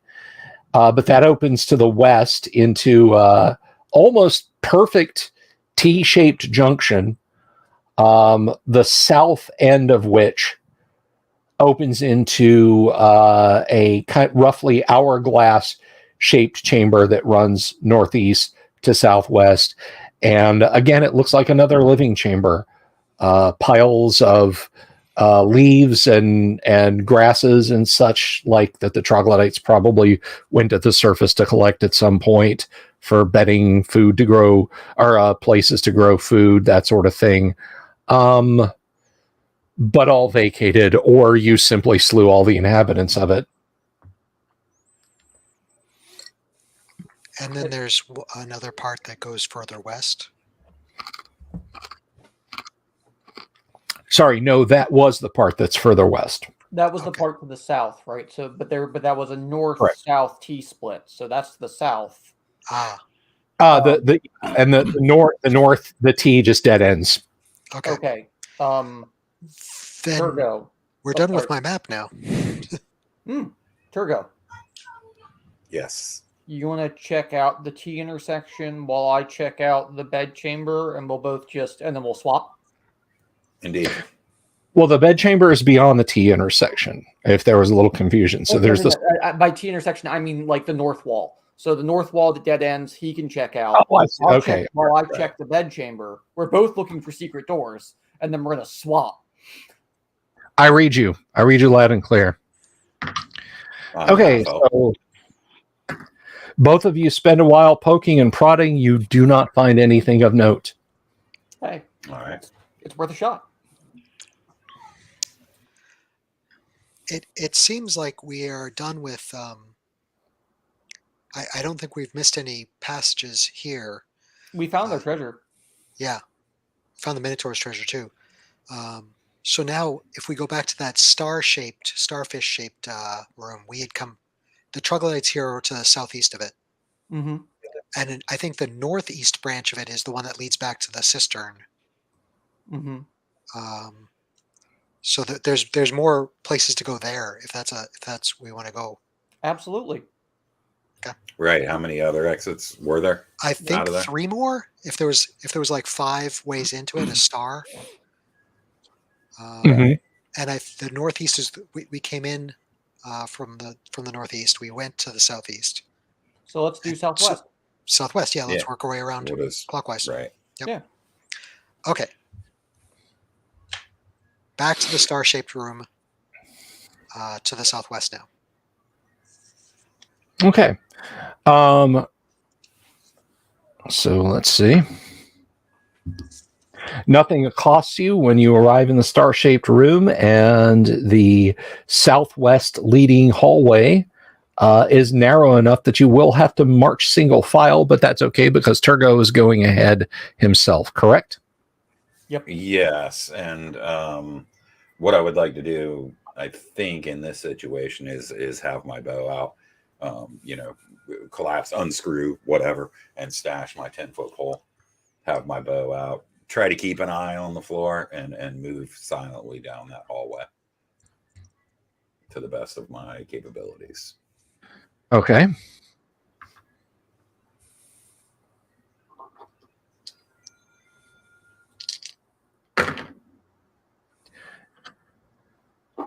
Okay, so this is kind of an interesting chamber. It's a sort of a rough east-west oblong shape. You can see in the southwest corner going due south, there is a very wide hallway of about 10 feet. But right in the middle, there's a stand of giant mushrooms. Okay. Psychedelic. Yeah. I stop. I don't want to approach this any closer just yet. Okay. And I'll try to motion back to the party for the guys with the lights to stay behind, and for Sir Outlier to come forward with me, assuming he's not bringing a light, of course. No, I think Abner or one of his men has the light. So right. I can. Yeah, and of course Court can come, whatever, but he obviously doesn't have infravision. What you need for? We have this stand of mushrooms up here. What do you make of that?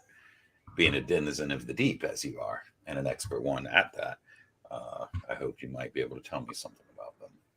DM, they're what, 5 to 7 feet? Yeah. Barrel, conical, what? Elongate. They have rounded caps on them and thick trunks. Yeah. Are they like would I recognize any of them as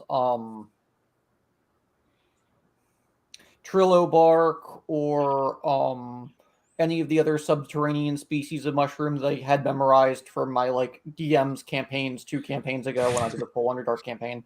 Do I recognize any of the species? No. That's fine.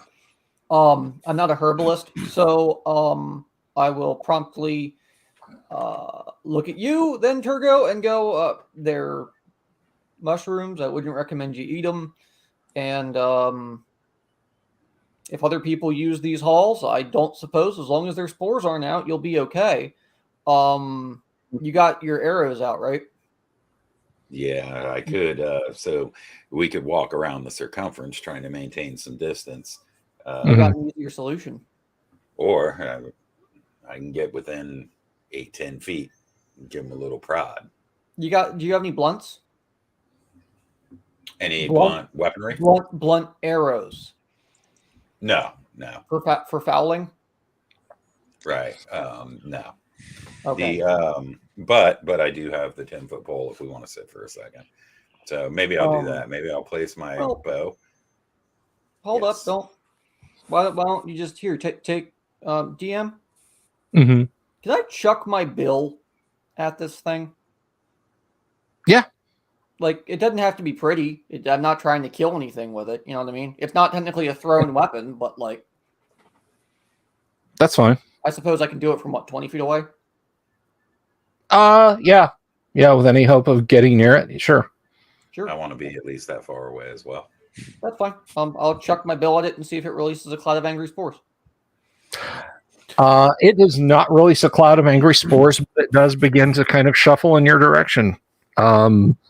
Let's roll initiative to see who reacts first to that. And since you threw the bill, you roll initiative. 6. Okay, yeah. You're expecting trouble, and when this thing kind of slips forward, you're like, that tracks. Yeah. So yeah, it's kind of moving forward, and you can see it's got rhizomes covering its cap, and they kind of begin to pop open. But they're not releasing any spores. But it's like they're growing antlers out of the rhizomes that are kind of waving around in slow motion. I'm gonna prep a flask of oil. Okay. And as they get close, you notice that the branches are all kind of a bluish purplish color. Violet, perhaps? That would be something like that. And the others, as if on cue, all kind of begin to unstick from the pile of, you can see now there's mostly dissolved bodies of humanoids of some kind, and begin to schlup in your general direction. Why don't we get intention? So you're prepping a flask of oil. What is our dear friend Cork has been quiet. Baron, what is Cork doing? I'm drawing my sword and getting ready. Alrighty. So you're drawing your sword and getting ready. What is Turgo doing? Well, fortunately, Sir Outlier stopped me before I placed my bow on the ground, so I should still have that in my hands, and I'm going to take a shot. Okay. And what about Abner? Abner Cadabra. Abner is going to move forward, basically saying, "What's going on? What's the holdup?" Okay. Well, Abner, fun guys. There's some pretty fun guys that don't react to sleep spells. So the mushrooms have halved the distance. They've moved half the distance between you and them, and they all have these wavy purplish blue horn-like appendages that have slid out of rhizome openings with these horrible, disgusting, wet sounds. It's very Gygax body horror, kind of, as they are kind of mindlessly flailing them in slow motion, but definitely moving towards the party. So them of you what's got missiles may employ them now. All right, I'll take my my first missile shot. All right. There's a couple that are kind of medium, and then there's a large one, and then there's one that's a little smaller than the others. Does that count for my oil, DM? Or am I still prepping? You're still prepping your oil. That's what I thought. That's a 5. Okay. All right, your arrow goes sailing. You have another shot. All right, go ahead and take that now. Yeah. All right, that's a 13. That will hit. Excellent. Oh, for 1 point of damage. Okay, it thunks into the trunk of one of them, and if it hurts it, it doesn't notice. I know what they're must doing. have resistance.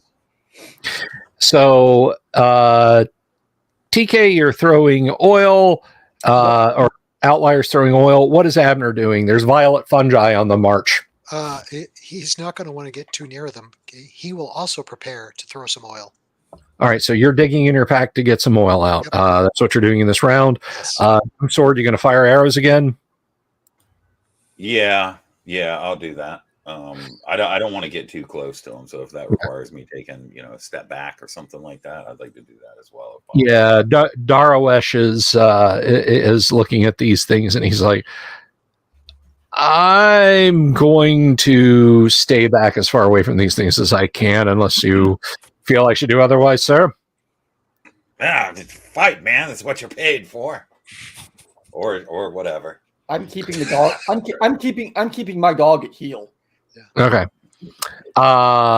And Cork, what are you doing in the new round? I'm just going to hold back and see, how it goes with the oil. All right. Well, why don't you roll initiative for us then? We'll go to you for initiative. All right. A 6. Okay. Nice. Party goes first. Missile weapons go first. TK, throw. Hey, 13 plus math probably hits. That will hit. Roll 2d6. Yep. Do you have a dex bonus? You keep saying Yeah. plus math. Okay, you do have a dex bonus. So that I have well, A, I'm a fourth level fighter, but B, I have a missile of +2. So that's why, because I have a dex of 17, believe it or not. No, I believe it. I'm dexterous for a dwarf. 8. 8. Okay. You're just kind of hucking it in there. So I'm just going to roll a d4 to see which one of them is getting turned into mushroom flambe. All right. So the one previously stuck by an arrow from Turgo is now on fire, and it will automatically take a d6 damage in the next round. Turgo, fire your arrow. Loose. Oh, nice. That's a 16. Hits AC3. All right. The betrayer of dice. I'll try it again. That's a 2. Much better. Hey, that's a 100% increase. It is. All right. Okay, it thuds into the one on the far end.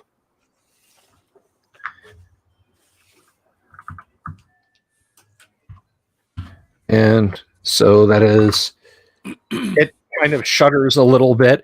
And still on fire, they continue to schlup forward with their antler-like arms waving around, trying to hit something, as they are now in melee range.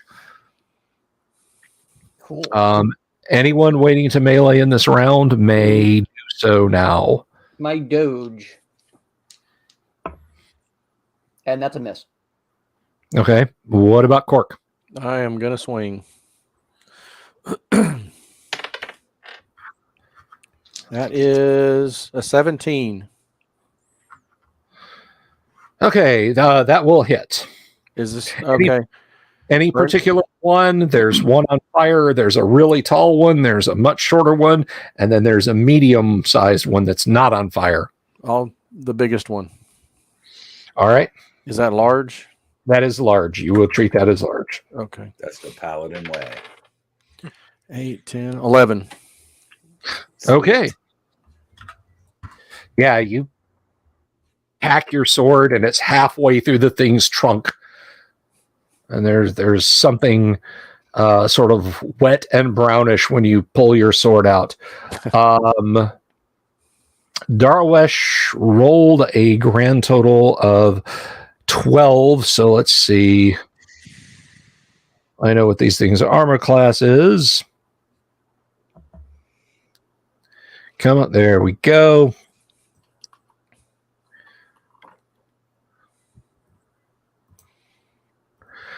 And I believe Darwish is still fighter 1. He is not leveled. Well, it would have been the same anyway. So grand total of 12. He swings at the low one, but he's trying to hack at the antler-like growths sticking out of it, and they don't slice when the sword hits. He kind of slaps one, and it just continues to outreach towards you guys. Okay, any other melee? What about your men-at-arms? No, the bodyguards are with me, so I'm behind everybody, so they're not doing anything. All right. Can't reach. Okay, well, I know what the violet fungi are going to do in the next round. I get another missile shot, right? Oh, I thought you'd fired your second arrow already. Go ahead. Nah. That's a 4. It's a miss regardless. Okay, they are all now in melee range. I know what they're doing in this round. The rest of you guys going to melee, and what about Abner? Abner is throwing his oil. Fling. Okay, well, here's hoping you don't throw it onto a player character. That is what I'm hoping. That is what you're hoping. Wish in one hand, whatever in the other. I'm going to drop this bow and draw my melee weapons. All right, then Mark, roll initiative for us, please. Sure. Oh, 1. Okay, you're all preparing your stuff. You don't even realize that they've kind of sleazed over to you. And so we're just going to go down the line. Darwish, Cork, Outlier, Turgo, that they are all swatting at. So we'll start with Darwish. He is missed. We'll go over to Cork. You're missed. Outlier. AC 1. You are missed. And Turgo. So Turgo, you drop your bow. You're laying it down carefully, and you look up, and splap!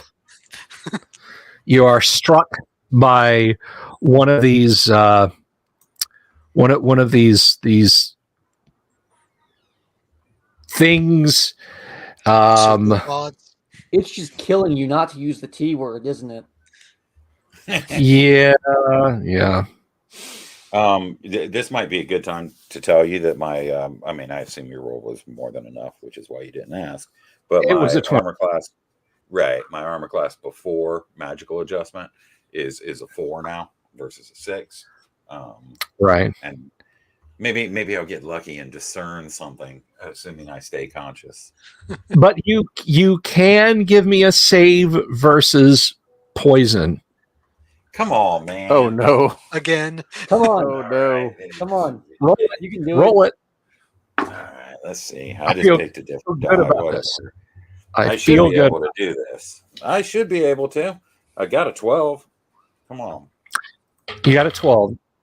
And, I rolled a 5. I'm sorry. All right. Yeah. So let's see. How many sphinxes are there? We have to go find another one now. Well, Just bury me with the mushrooms, man. Next time we're in town, I'm probably Yeah. going to try and get my hands on the scroll of neutralized poison. Let's hear from Bill what happens. I think he was about to tell us that something was going to happen. Okay.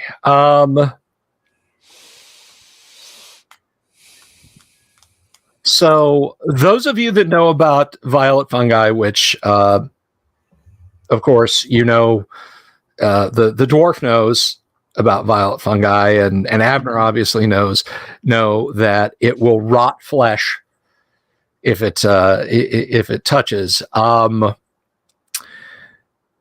So yeah, it's horribly, horribly painful. You can like see your skin starting to mottle and putrefy where it hits you. Let's see. We're gonna go 1 or 4 for your arm, 2 or 3 for your chest, 2, 3. Well, wait. 1 or 5, 2, 3, 4 for your chest, and 6 for your head. All right, so it hits you in the chest, which is a bad thing. There is a really neat Chaosium D12 body die, by the way. Yeah, I've got one of them. They're awesome.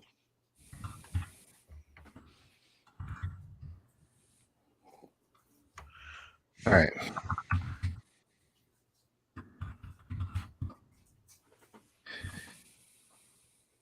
So let's see what that does as far as damage.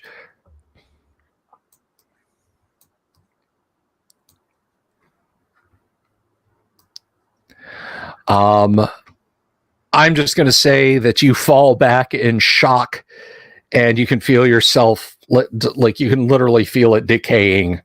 It is horribly painful, and you're flat out of the fight at the moment, and it's kind of scooching over to you, extending tendrils along the floor, looking to put its roots down on you. However, if you want to roll me a D6 there, Outlier, the fungus that you set on fire may or may not perish in this round. 5. Yeah, it's consumed by the flames completely and collapses in on itself. One less one to worry about. All right, so there's 3 of them left. Turgo is on the floor, groaning in pain as this thing is kind of trying to scooch onto him. I'll administer a Cure Light Wounds later. So it's a new round. What are the rest of you doing? I was throwing my oil at some point. Oh yes, that's right. Roll your missile attack. I forgot. Sorry. Yeah, because you did the fungus attacked us. We didn't attack back yet. I rolled a I thought you 16. guys had a 16. That let me see. There's some tall fungus there. For a magic user, that might hit something. Okay, yeah, you guys feel this whoosh of heat as this thing lobs over your head. And we'll say 1, 2, 3, 4, 5, 6. Roll your damage. What is it? 2D? 2d6, yes. Okay, so the fungi 8 went. points of damage. Cool. So the fungi went. Now it's Argo. Yes. And I'm applying Greatsword. Are they large? There is a large one. The others are medium. The one targeting Turgo, I'm guessing, is medium. Yes. I'm Or no, actually, that one is a large one. Okay, I'll go after that one then. And I will miss. Okay. How about it there, Cork? Ooh, I don't. Swing at the same one I swung at before.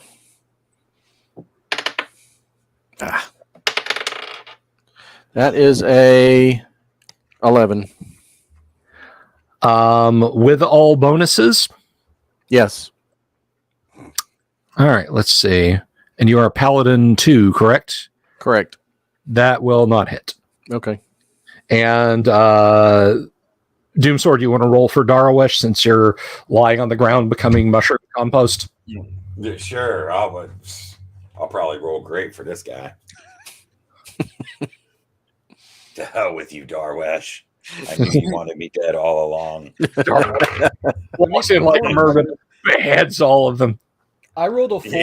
Yeah, My dog rolled I rolled an 11 with him, and he's got some. He don't have anything really except the regular sword, right? So.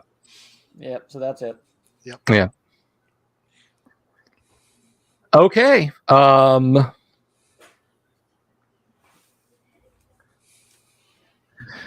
Brodo in chat says, I'm gonna need a way out of this situation. I saw that. I refused to laugh out of principle.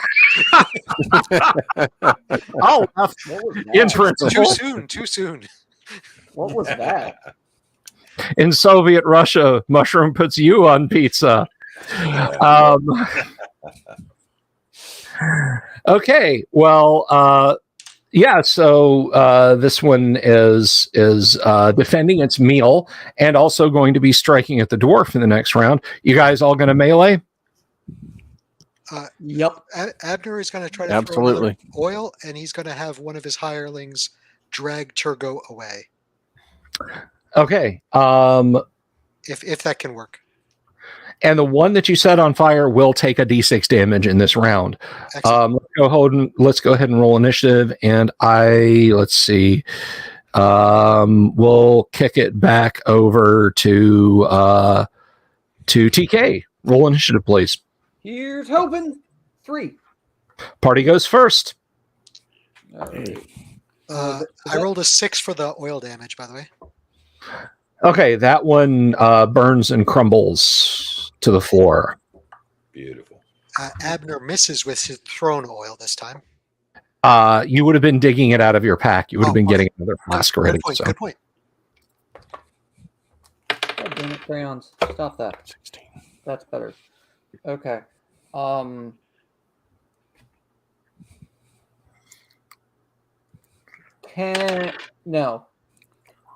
12 damage via greatsword. To the Okay. large You cut it cleanly in half and it falls over. one. Large creatures, man. One is left. There's one left. Cork, you want to smack it? Yeah, I got a 16, That will hit. 4 damage. Okay. You slice off a good portion of it. And Turgo, you want to roll for Darwish to attack that last one? Certainly. That's a 14. I believe That will hit. That will hit. And what's he got? A 1d8 sword, long sword, broadsword. Yes. Isn't broadsword like 2d4 or something? 2d4. No. I always liked them better as a kid.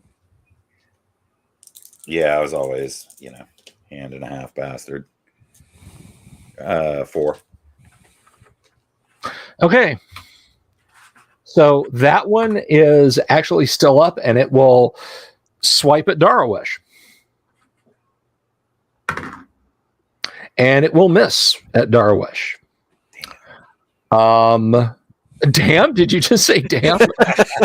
He's coming with me. Hell with that. most people look at their henchman as like, I can use that as a new character. You're like, if I'm dying, so is he.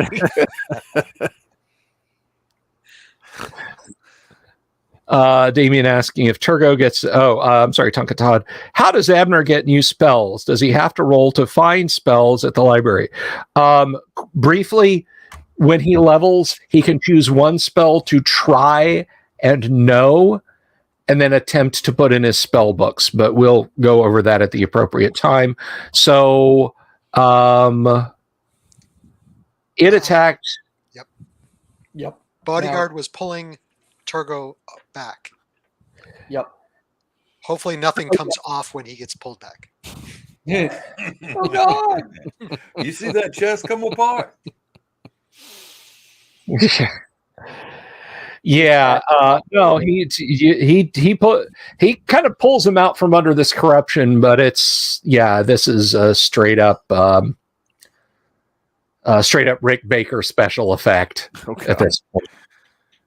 Microwaved bubble gum. So there is one left, feebly waving its antler-like flappy arms at you guys. You going to melee it again? Is Abner going to drop back and try and smash it? Abner's trying to figure out, is this one of those cases where you burn things on the person like rot grubs? He doesn't know. No. Then he'll throw it. Then he's with his luck, he'll throw it and hit Sir Outlier on the back of the head. So Abner's just going to try to administer as best as possible to Turgo. Okay. Put him at ease. Maybe cast sleep on him to put him at rest. I don't know. Okay. I'm going to apply Greatsword into the problem. Okay. Then Doomsword, roll initiative. So you've got something to do, bud. 4. All right, party goes first. Roll for Darwish also, Turgo. All righty. 9 damage. 15 for this guy. Okay, you bring it down, and between Court and Darwish and Outlier, you chop the thing into bits and pieces. Sir Outlier, is there anything you can do for Turgo? I mean, I can try this. Can I cast Cure Light Wounds, DM? You can cast it. You're not sure if it's going to do anything because it's That's valid, but I don't know if he took damage from the tentacle or whatever. Either way, you get 5 hit points back. I mean, he's kind of rotted. That part I can't help. I've literally done all in my power. Crap. Let me see here. Because the only this is one of those vague things, folks. As I'll tell you, the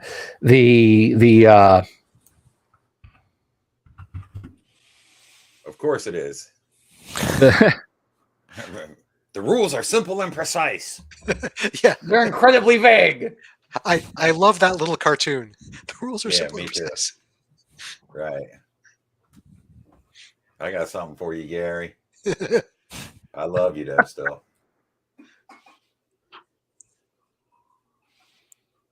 All right, so boy, I love how many times the syllable ROT appears in the Dungeon Master's Guide. It's in protection. It's in Lucrata. It is in Rotgrub, of course. Mm-hmm. Anything with the descriptor rotten. Yes. So I suppose we could, let's see, if we kind of treat this in the same way as we treat mummy rot, except he's it's not dead. magic. if it's that bad, he's dead. Well, I'll let's see. Rub some dirt on it. He's only mostly dead. Yeah. Unfortunately, it's the part he needs the most. Is that's the dead part. Yeah. We have a wheelbarrow and a Holocaust cloak. I mean, if it's that bad, like, and I know it's that bad, I might just kill him so we can go raise dead him.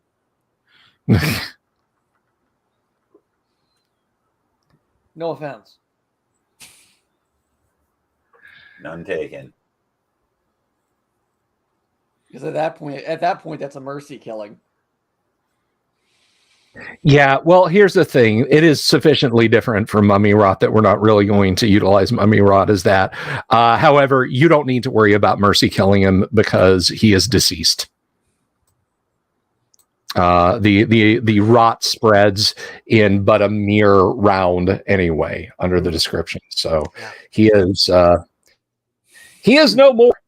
So do you guys wish to press onward and take him back out of the dungeon later since you still have Darwish with you, or leave the dungeon immediately? It's up to you guys. In later versions of D&D, they really nerfed them because they were like touch paralysis or whatever. That's awesome. Here it's they touch you, you die. That's valid.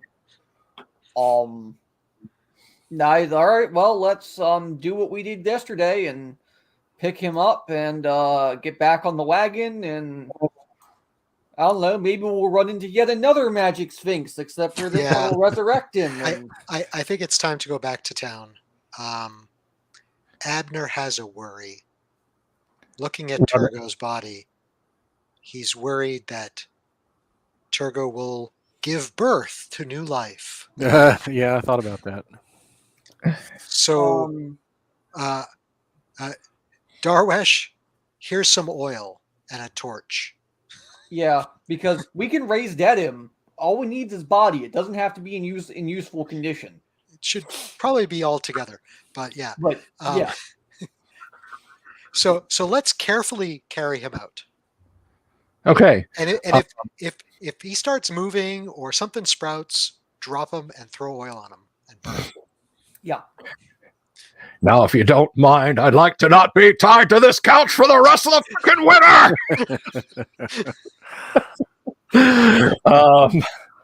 Okay. So you are on your way back out of the Poor Turgo. It's me. Ever since I joined the party, he keeps dying. Poor bastard. So much for to protect and serve, eh? When do paladins get to cure disease? Oh, I can cure disease, but not poison. No, sorry, cure poison. Sorry. I don't think I ever do. Poison. It's not. Hang on a second. I think that was a disease if you had gotten to me in time, but not like Yeah. not like you would have gotten to me in time. There were too many of them things. I mean, in the same round, if he had been struck, you had said, "I cure disease." He probably would have been okay. Unfortunately, I mean, even where you were, you couldn't have gotten over to that to do that. I don't think, but what's really bad is I could have cast cure disease if I had had it, but I had remove curse instead because I was afraid of your armor. Armor's fine. The magic armor's fine at least. Oh yeah, that really did its job. Fucker. Maybe it's cursed armor of violet fungus attraction. For those of you who follow me on Twitter, _Dungeon Delver is who I am on Twitter, by the way. Remember when I posted up last night and I said, the dice tell a story that neither the players or the dungeon master was expecting. This is one of those times. The dice keep killing our thief. Yeah, the story the dice would like to tell is Turgo gonna die?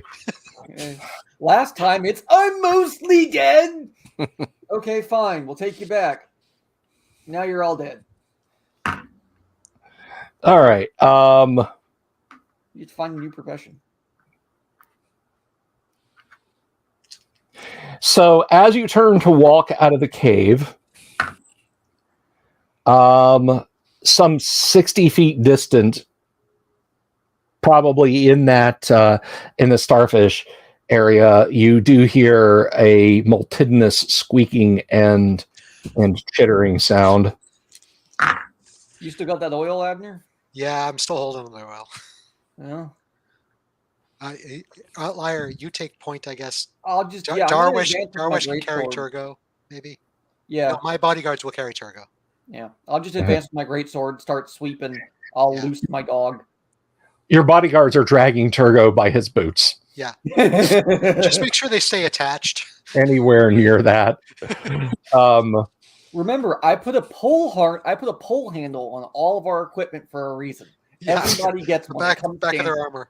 Oh God, Paladin! That reminds me. I need to put a pole handle on your harness. You need the drag handle. Okay. You have high enough dex that you're not surprised by this. So you're able to forewarn the party. The chittering sound seems a little bit more pensive, and they do not come squeezing down the hall. Are you moving north to wherever this is at? Absolutely. We're moving back to the cistern. We want to leave. I understand. It's my understanding that they're between us and the cistern. Yeah, I wasn't sure. They are basically in the nexus of the starfish shaped hallway, which you enter into, and you see 15 or 16. It's kind of hard to tell because they're kind of climbing over each other and sniffing the air and looking at you. There are giant rats. Absolutely. I will scare them off. I will loose my hound and move in myself. Okay. Let's go ahead and roll initiative because we'll see what the rats are going to do. Your dog starts barking furiously. Absolutely, as he should. Roll initiative, please. D6. Which one of us? You're right there, so you go ahead and do it since you're on. Absolutely. It's a 1. Okay, a wave of rats comes at your dog. So we're going to say he's taking 6 rat attacks, and he has the armor, correct? He has the armor, correct. AC 6. Okay. Poor Jim. Let's see how he does. So far only one possible hit, or one. I'm gonna see out of 3, and then the others. Yeah, it looks like there's only one possible hit. It's a 16. They are half hit die creatures. They gonna die. And remember, you attack 1 for every level that you have. Yep. Well, every level of fighter. Every level of fighter you have. Yes, that's an important point. Yep. Can I just know their AC? It's either 7 or 8. I'm gonna have to quick. Just to make my rolling easier. That's all. I mean, it's fair enough to say that you guys have dealt with enough giant rats that. So if I clear an 11 on die, which is fine, they're actually if I clear 11 before die, that's fine. So I have to roll. If I roll a 7 or higher, I hit. So. Okay. All right. Make your attacks while I determine whether or not Jin was bitten. 3 rats die. Okay. Smash, smash, smash. And the dog misses. Okay. Are you moving out enough to let the rest of the party advance? Or are you just corking in that hallway? Oh no, I'm just gonna wade in and start scything. I'm advancing into the mass. Okay, the rest of you are able to enter the room, and the dog is fighting rats, and the dwarf is fighting rats, and there are dead rats on the floor. So, what is Cork doing? What is Abner doing? What is Darawish doing? Heading into the mix. Okay. Abner was going to throw oil, but it sounds like it's going to be too much of a mess. So he and his bodyguards will move Turgo in the correct direction that we need to go to if we can get past some rats. You've got plenty of target. Just no, but if I throw oil, I'm going to hit you. I just know it. That's your parent because there's like what 10 of them left. So yeah, Doomsword. What is Darawish doing? I suppose he'll attack if he has room. You know, you sure he doesn't just want to slather himself with honey mustard and let himself get bitten? Yeah, this guy, man. Jump up and down, yelling, "Eat me! Eat me!" Okay, wow. Your dog is bitten for 4 points of damage. One kind of latches on his throat. That 16 was good, so that's 4 points of damage. And okay. Go ahead and you guys roll initiative, please. Someone other than me. I'll roll. No, shouldn't have had me roll. I rolled a 1.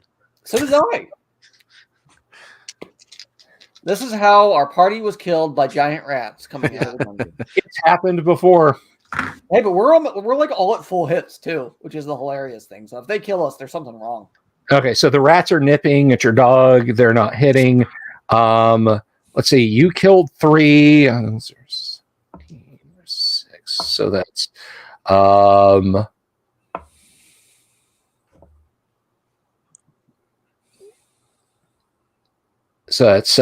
to say that is 2 each. 2 on Cork, 2 on TK, and now 2 are scampering over to attack Darawish. So this is on Darawish. That's a miss and a miss. This is on Cork. That is a. I got an armor class of 4 plus whatever that hopefully magic shield helps with. Okay, you are missed twice, and this is finally on Outlier. That is a miss and a miss on Outlier. Counterattacks, please. I slay 4. My dog does 1 point of damage to one of them. Okay. 9. Does 11 hit? I don't think so, because you were missing with an 11 total in the last the fighting the violet fungi, and they had the same. Yeah, that's not Okay. going to. Okay. You do get 2 attacks, however, because they are sub 1-hit die monsters. Oh, okay. That time is a 19. That will hit. And 8, 10, 11 damage. You destroy it. So you have 1 giant rat left on you. Outlier, you slew how many? 4. Okay, so there's 6 giant rats left fighting the dog, and 1 giant rat left fighting Darwash. Make Darwash's attacks, please. To be fair, I'd be focused on the ones on my dog. Darwish can defend himself. Yeah, Darwash rolled a 16 That will hit. for 6 points. And that kills it. So there are 6 giant rats remaining. I'm guessing you guys are going to leap over to Doggy's assistance and hack and slay. Mm-hmm. All right, then Doomsword, roll initiative, please. 6. Party goes first. Dead rat, dead rat, dead rat, dead rat. 16 and My dog does 3 to 1. 18. The 16 and the 18 hit. 5 and 9. So that's 14 total For the 2 attacks. the 2 attacks, were you both attack on the same or attacking different ones? Different ones. Okay, so that's 2 more dead. I'm sorry, how many did TK slay? 5 if I include my dog doing 3 to 1 of them. That will, so that is all of them. Yep. Okay. All right. We just sighed through the last of them. I'll scoop up a couple of their bisected forms by the tail, hold them out to my dog, and say, "Look what you've got for dinner." And I'll also cast Cure Light Wounds on my dog. Okay. And call him You can see where they burrowed out of the wall. There's a tunnel. Let me real quick. He gets 2 hit points back. Give me just a half a tick here, guys. I don't want to go crawling into a rat hole. All right. It's an adventure. I'm a dwarf, not a halfling. I don't fit in holes this big. You can stick your head in. How about you stick your head in? Hat's too big. Too much hat. it's see, I knew this sombrero would come in handy. Get a big hat. Can't go in that hole. Okay. However, I should point out that basically one wall of their nest that you can see in there is an iron coffer that has been shoved in that niche. Oh, Christ. Okay. Can I fit? Oh, yeah. It's not, I mean, you don't have to climb into it. You can literally just reach in and pull it out. Can I do so with my bill instead of my hand? Yeah. Yeah. Okay. I'll do that. Yeah. The strong box has got welded handles on the side, and it hasn't succumbed to the rust and ruin. It stinks of rat urine, though. It is horrible smelling as you get close to it. I'm not going to open it here. I'll just tuck it under. I'll just tuck it under my arm and go. If that's okay. It's you said. Well, originally you said coffer, so I think like yay big, but I'm guessing it's more like big iron box. Yeah, it's about. I'm going to say about a foot on its short side, and maybe. Okay, so I'm fully encumbered. That's all. Okay. Because that's like 4,000 coins or something stupid in weight. I was looking the other day. Okay. It's not quite that heavy. It is more like 100 pounds. Yeah. Either way, I'm fully encumbered basically. That's fine. That's fine. All right, so you guys don't run into anything else as you make it back to the cistern, and you climb out. And there's nothing waiting at the top to greet you either. Back to the longhouse. Put Turgo on the cart. Yep. Keeping an eye that he's not sprouting anything. Okay. Paladin, Yo, can you do me a favor? absolutely. Can you open that box? Sure. Thank you. Your sacrifice is appreciated. You're supposed to say that part after. This part is the sacrifice. There is a lock on it. There's an old, just niter and verdigris encrusted lock on it. I'll give you a hammer and a chisel. Yeah. Sure. Cast Okay. an open lock on it. Smash. Yeah, you give it a solid blow with a hammer and the cold chisel, and it crumbles like dry soap. It's Same thing to the hinges There you go. come back too. Well, can I take my sword? And I'm assuming there's a latch on it, that kind of like a hasp or something. yeah. I can Yeah. flip that open with my sword and Mhm. pop the top open from a little bit of a distance anyway. Yes. So at sword's length, you can see that there is a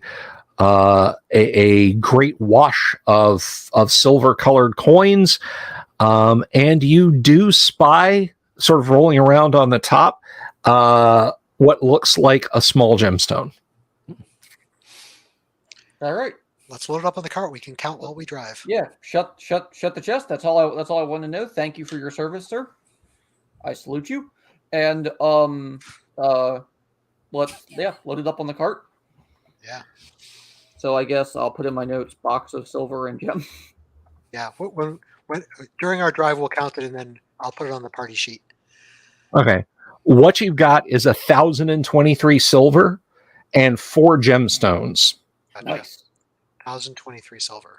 1,023 Mhm. silver. 4 gemstones. Okay. 4 gems.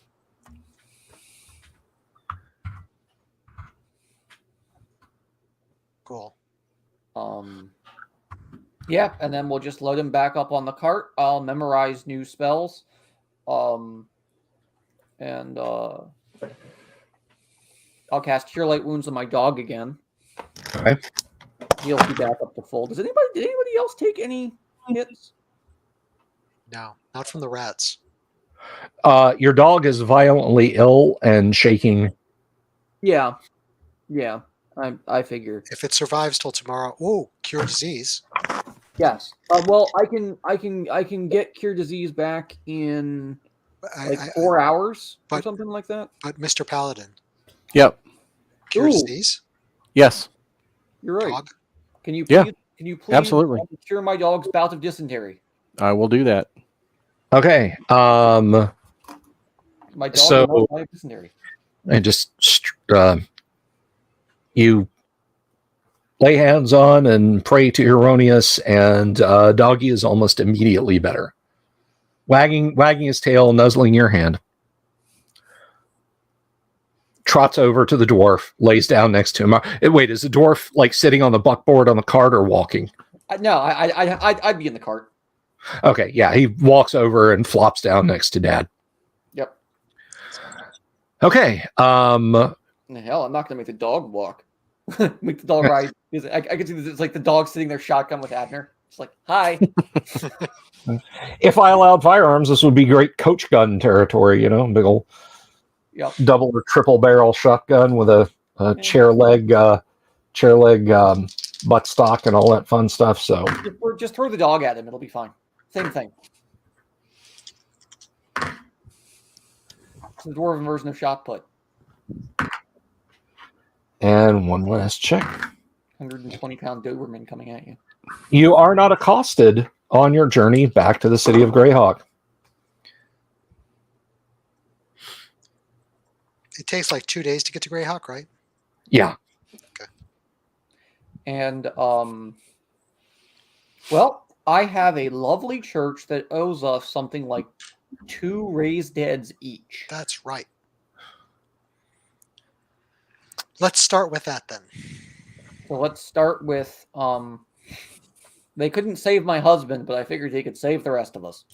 So let's go ahead and do that, shall we? Has Turgo sprouted?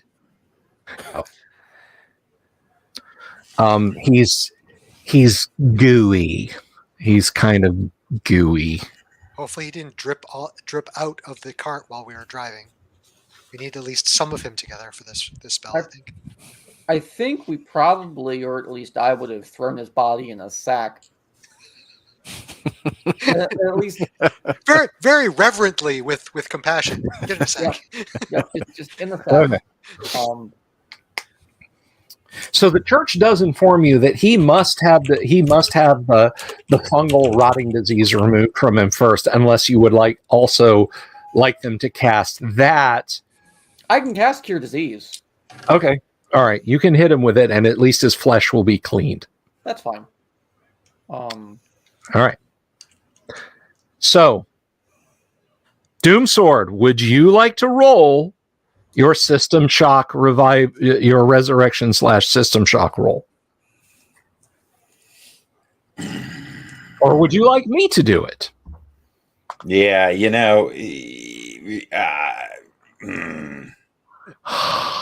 Now, I've never actually rolled. See, I found these pumpkin dice, right?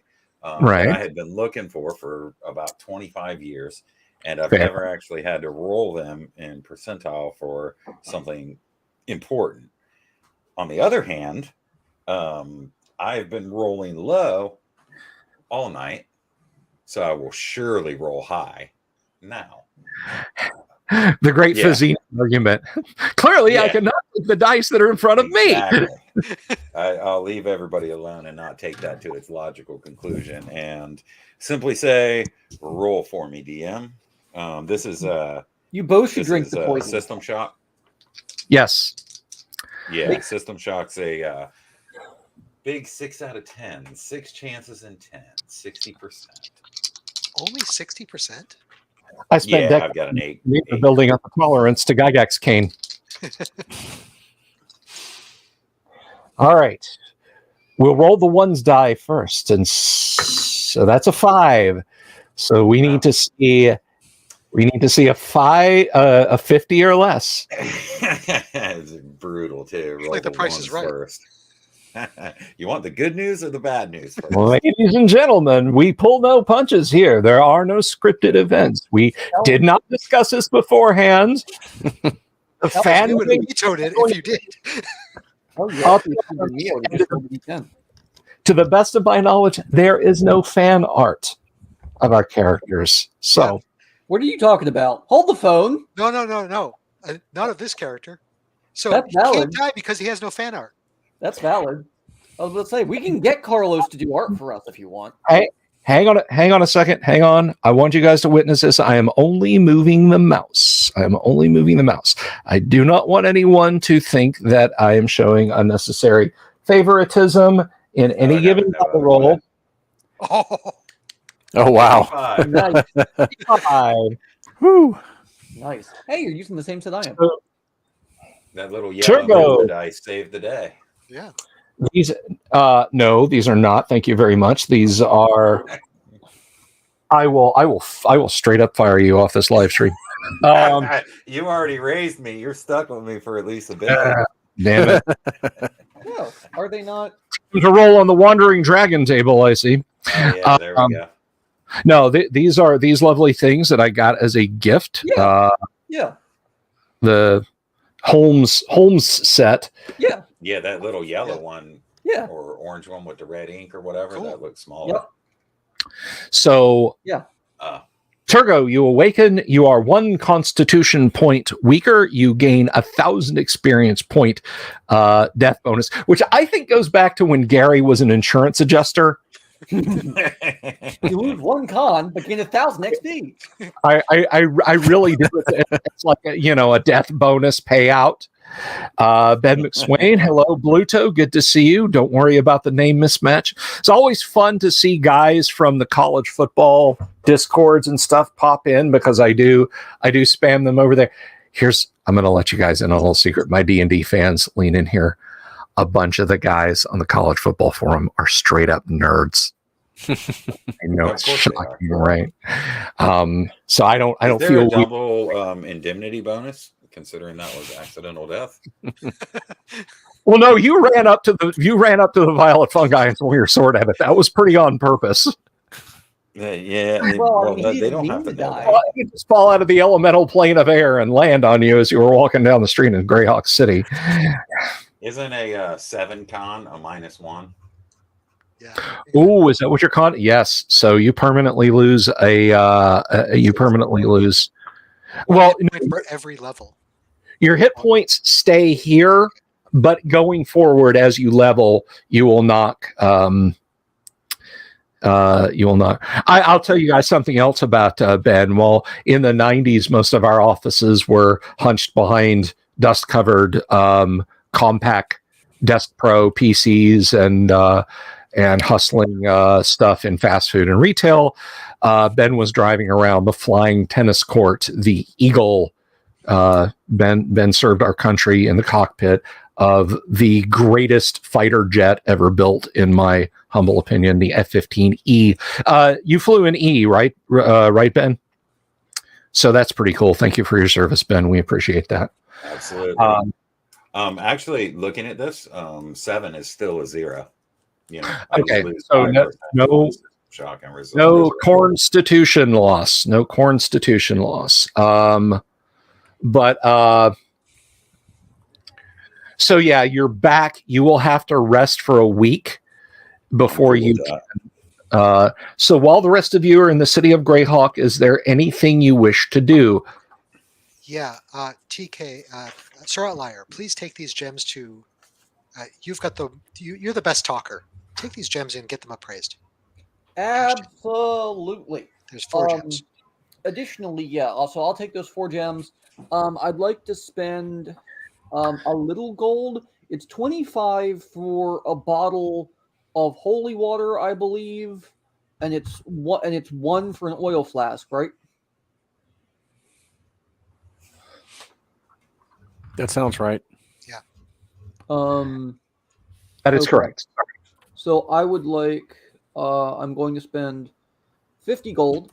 51 gold, because I'd like to get 2 more flasks of holy water to replace the 1. I'd like to replace my 1 oil flask, and additionally, and that's coming out of my pocket. Additionally, how much is it for a bottle of whiskey, DM? Good whiskey? No, this is my bargaining chip with NPC monsters, etc. It's not necessarily best whiskey. I'm getting Jack Daniel's Black Label here. Rot gut. You're talking about Jack Daniel's Black Label is okay.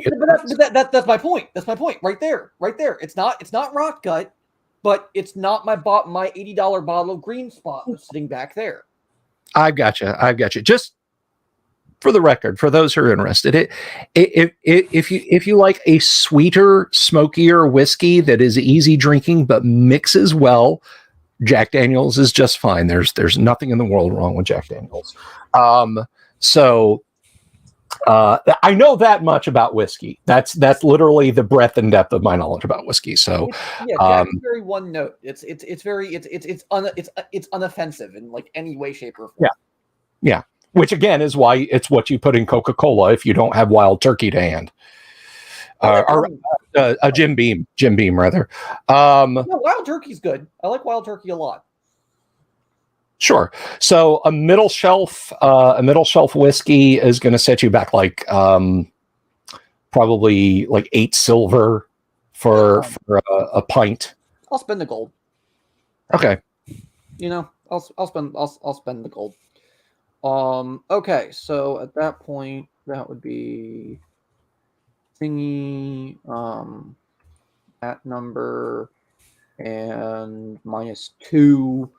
Okay, and then minus another 1 for my dog's upkeep. And okay, so now going over to my our gem person here. The gemsmith. Yes. What can I get with what can I get for these 4 jewels? We had our typical sommelier has been let's say a little melted in this line of work. So I'm currently taking his place. That's he just spoke out of turn. That's not a melt stick offense. Why are you handing me the melt stick? So he offers you. He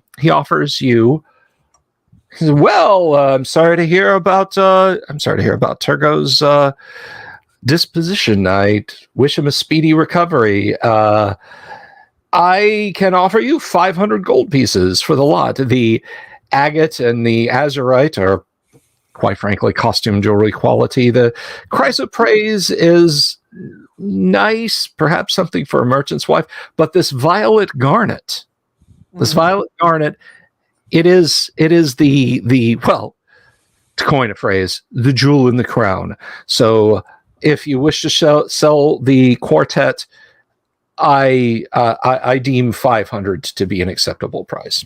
Can we push a little closer to 6? I know that you're going on. I know you're offering me a fair price, but he's not here. I have to do his bit. So, and if I don't at least make the effort, he'll beat me with a stick in my sleep.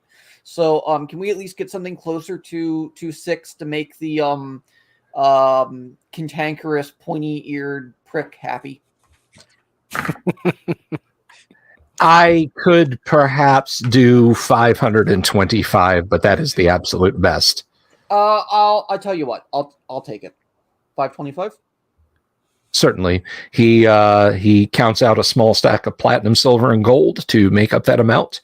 Doesn't even send you a check. He puts it into a bag and hands it over.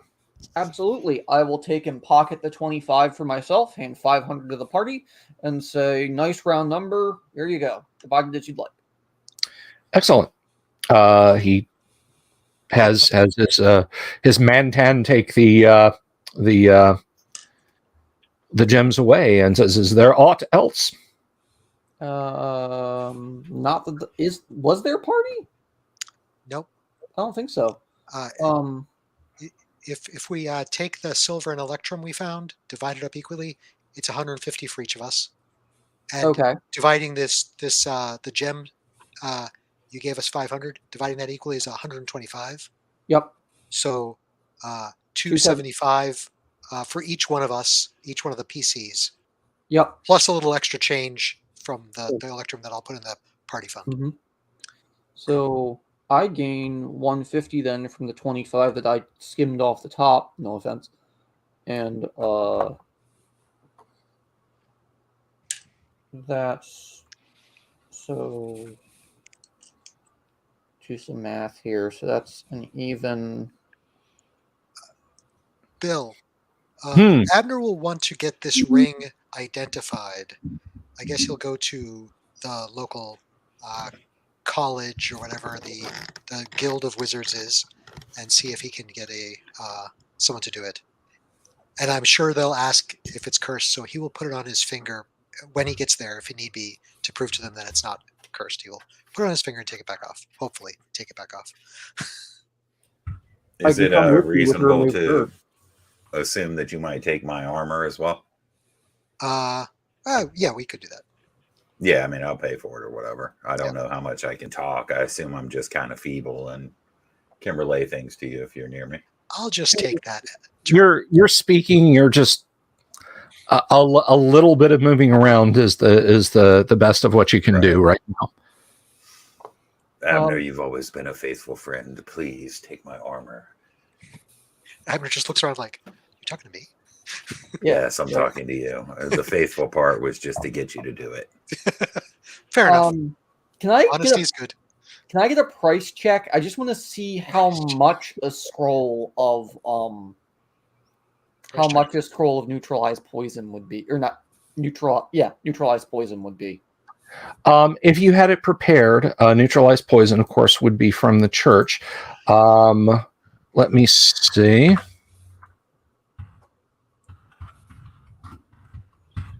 That is, I think, out of this 4th level spell. So just that preparation time and whatnot, tithing and MSRP and VAT tax included, we're going to say 1,600 for neutralized poison. What do you think, party? 1, Abner needs his ring identified. 2, Abner needs to level. Yeah. So Abner currently is saying no. That's valid, and I'm with you on that. Can we do the earlier stuff first and then get to this and see what we have? Yep. So I was talking finances first. That's all. Yeah. Yep. Okay.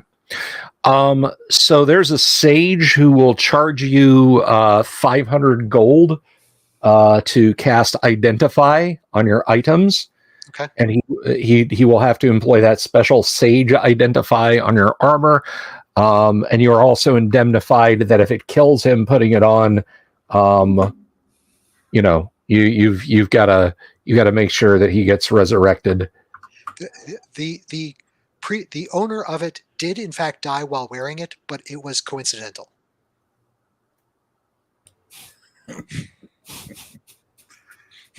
That's TMI. Do I care for that? I don't know because of the armor. And Cork, come with me. Can we get 3 things identified at the same time, or is that? Yeah, he can attempt to identify them basically. Okay, cool. Cork, come with. Okay. And we'll get you can carry the armor because Abner is feeble. He's like, you carry that. Okay, so ring first. Ring first. He throws it in the fireplace.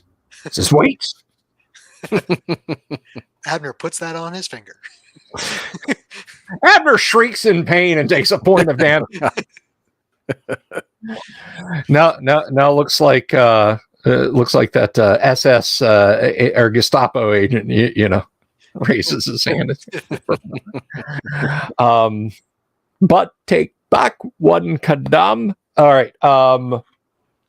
And so Abner, the ring is a ring of warmth. Okay. Put it on. It's quite cool. No, it's not. Feel like I'm wearing a sweater. So you have a ring of warmth, and the ring of warmth, for those of you playing along at home, if you don't know what an AD&D ring of warmth does, a ring of warmth provides its wearer with body heat even in conditions of extreme cold where the wearer has no clothing whatsoever. We didn't. Anyway. It also provides restoration of cold sustained damage at the rate of 1 hit point of damage per turn, and it increases the saving throw versus cold-based attacks by +2 and reduces the damage sustained by -1 per die. Hypothetically, theoretically, potentially, you could take a cold attack that does like 10d6 and take no damage from it if I rolled 10 ones.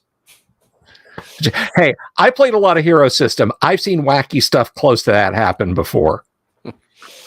So you have a ring of warmth. The shield is just a shield +1, and the scale mail is the studded leather. My party discovered some scale mail the other night in the Monday night game. The studded leather is studded leather +1. Sweet. Excellent. And that cost 500. That is correct. Awesome. Yeah, I'll split that with you or whatever. I was taking out a party fund. Oh, okay. We had that much. We basically have a joint bank account of sorts. Right. If Abner needs it, I have a couple hundred gold I can contribute for helping level, but that's about it. Well, first I'm waiting for the great DM to tell me XP, and then I'll probably level because I only need a little bit. And then let's see how much I need. Okay. I'm sorry. I was responding to something No so you're how much are you asking that you need about what? I want to know, when you bestow upon us XP, I'm probably going to level. So I just want to. I believe we're going to get enough out of all this to level, and then I can figure out how much I need to train. Okay. So the calculating of XP, because it's, there's the violet fungi, there's the rats, there's the minotaurs, there's the treasure. Rather than not bore our viewers watching me do this for 15 or 20 minutes, right up to the point where I say, hey guys, it's the top of the hour, so we're going to go ahead and wrap. Why don't we go ahead and wrap now? And we will, I will explain to you folks in the audience the XP calculations, but I will do the XP calculations for the players offline. And then when we come back, I'll explain how that works. And then it's just part of the learning process. And so we'll proceed apace next week when we find out, did Abner level? How's Doomsword or how's Turgo doing after being touched by a big sticky horrible rot-inducing thing? And what, of course, is love for the church. All this and more we'll find out next week. Thank you very much to our audience. It was lovely having you guys out here tonight. So awesome. Thank you to my players. You guys, of course, great to have you here. If you're just stopping by, again, whether you're coming from Facebook or Discord or you're coming from Twitter or wherever, however you got recommended, if this is your first time here and you're not subscribed, please click the subscribe button, click the bell icon for notifications. It does a world of good because we're sitting at 1396, 1397. We're that close to 1400, which doesn't mean anything other than we're not less than 1400. So once again, thanks to you all, audience and players both. Have a wonderful night. I love you guys. I'll be back tomorrow. Actually, TK and I will be back tomorrow, hopefully playing some Classic Traveler with our Guardo Camino. That's our road guard. The Viking Hat DM, Kyle, running that for us. Thursday night, I will be back and with some more ranting at that gosh darn Unearthed Arcana book. And then Friday night, more of the same, except on the back half, we're going to play some Classic Traveler. And Doomsword will be back for that. So you guys have an absolutely stellar rest of your week. And we'll talk to you later. Peace out, guys.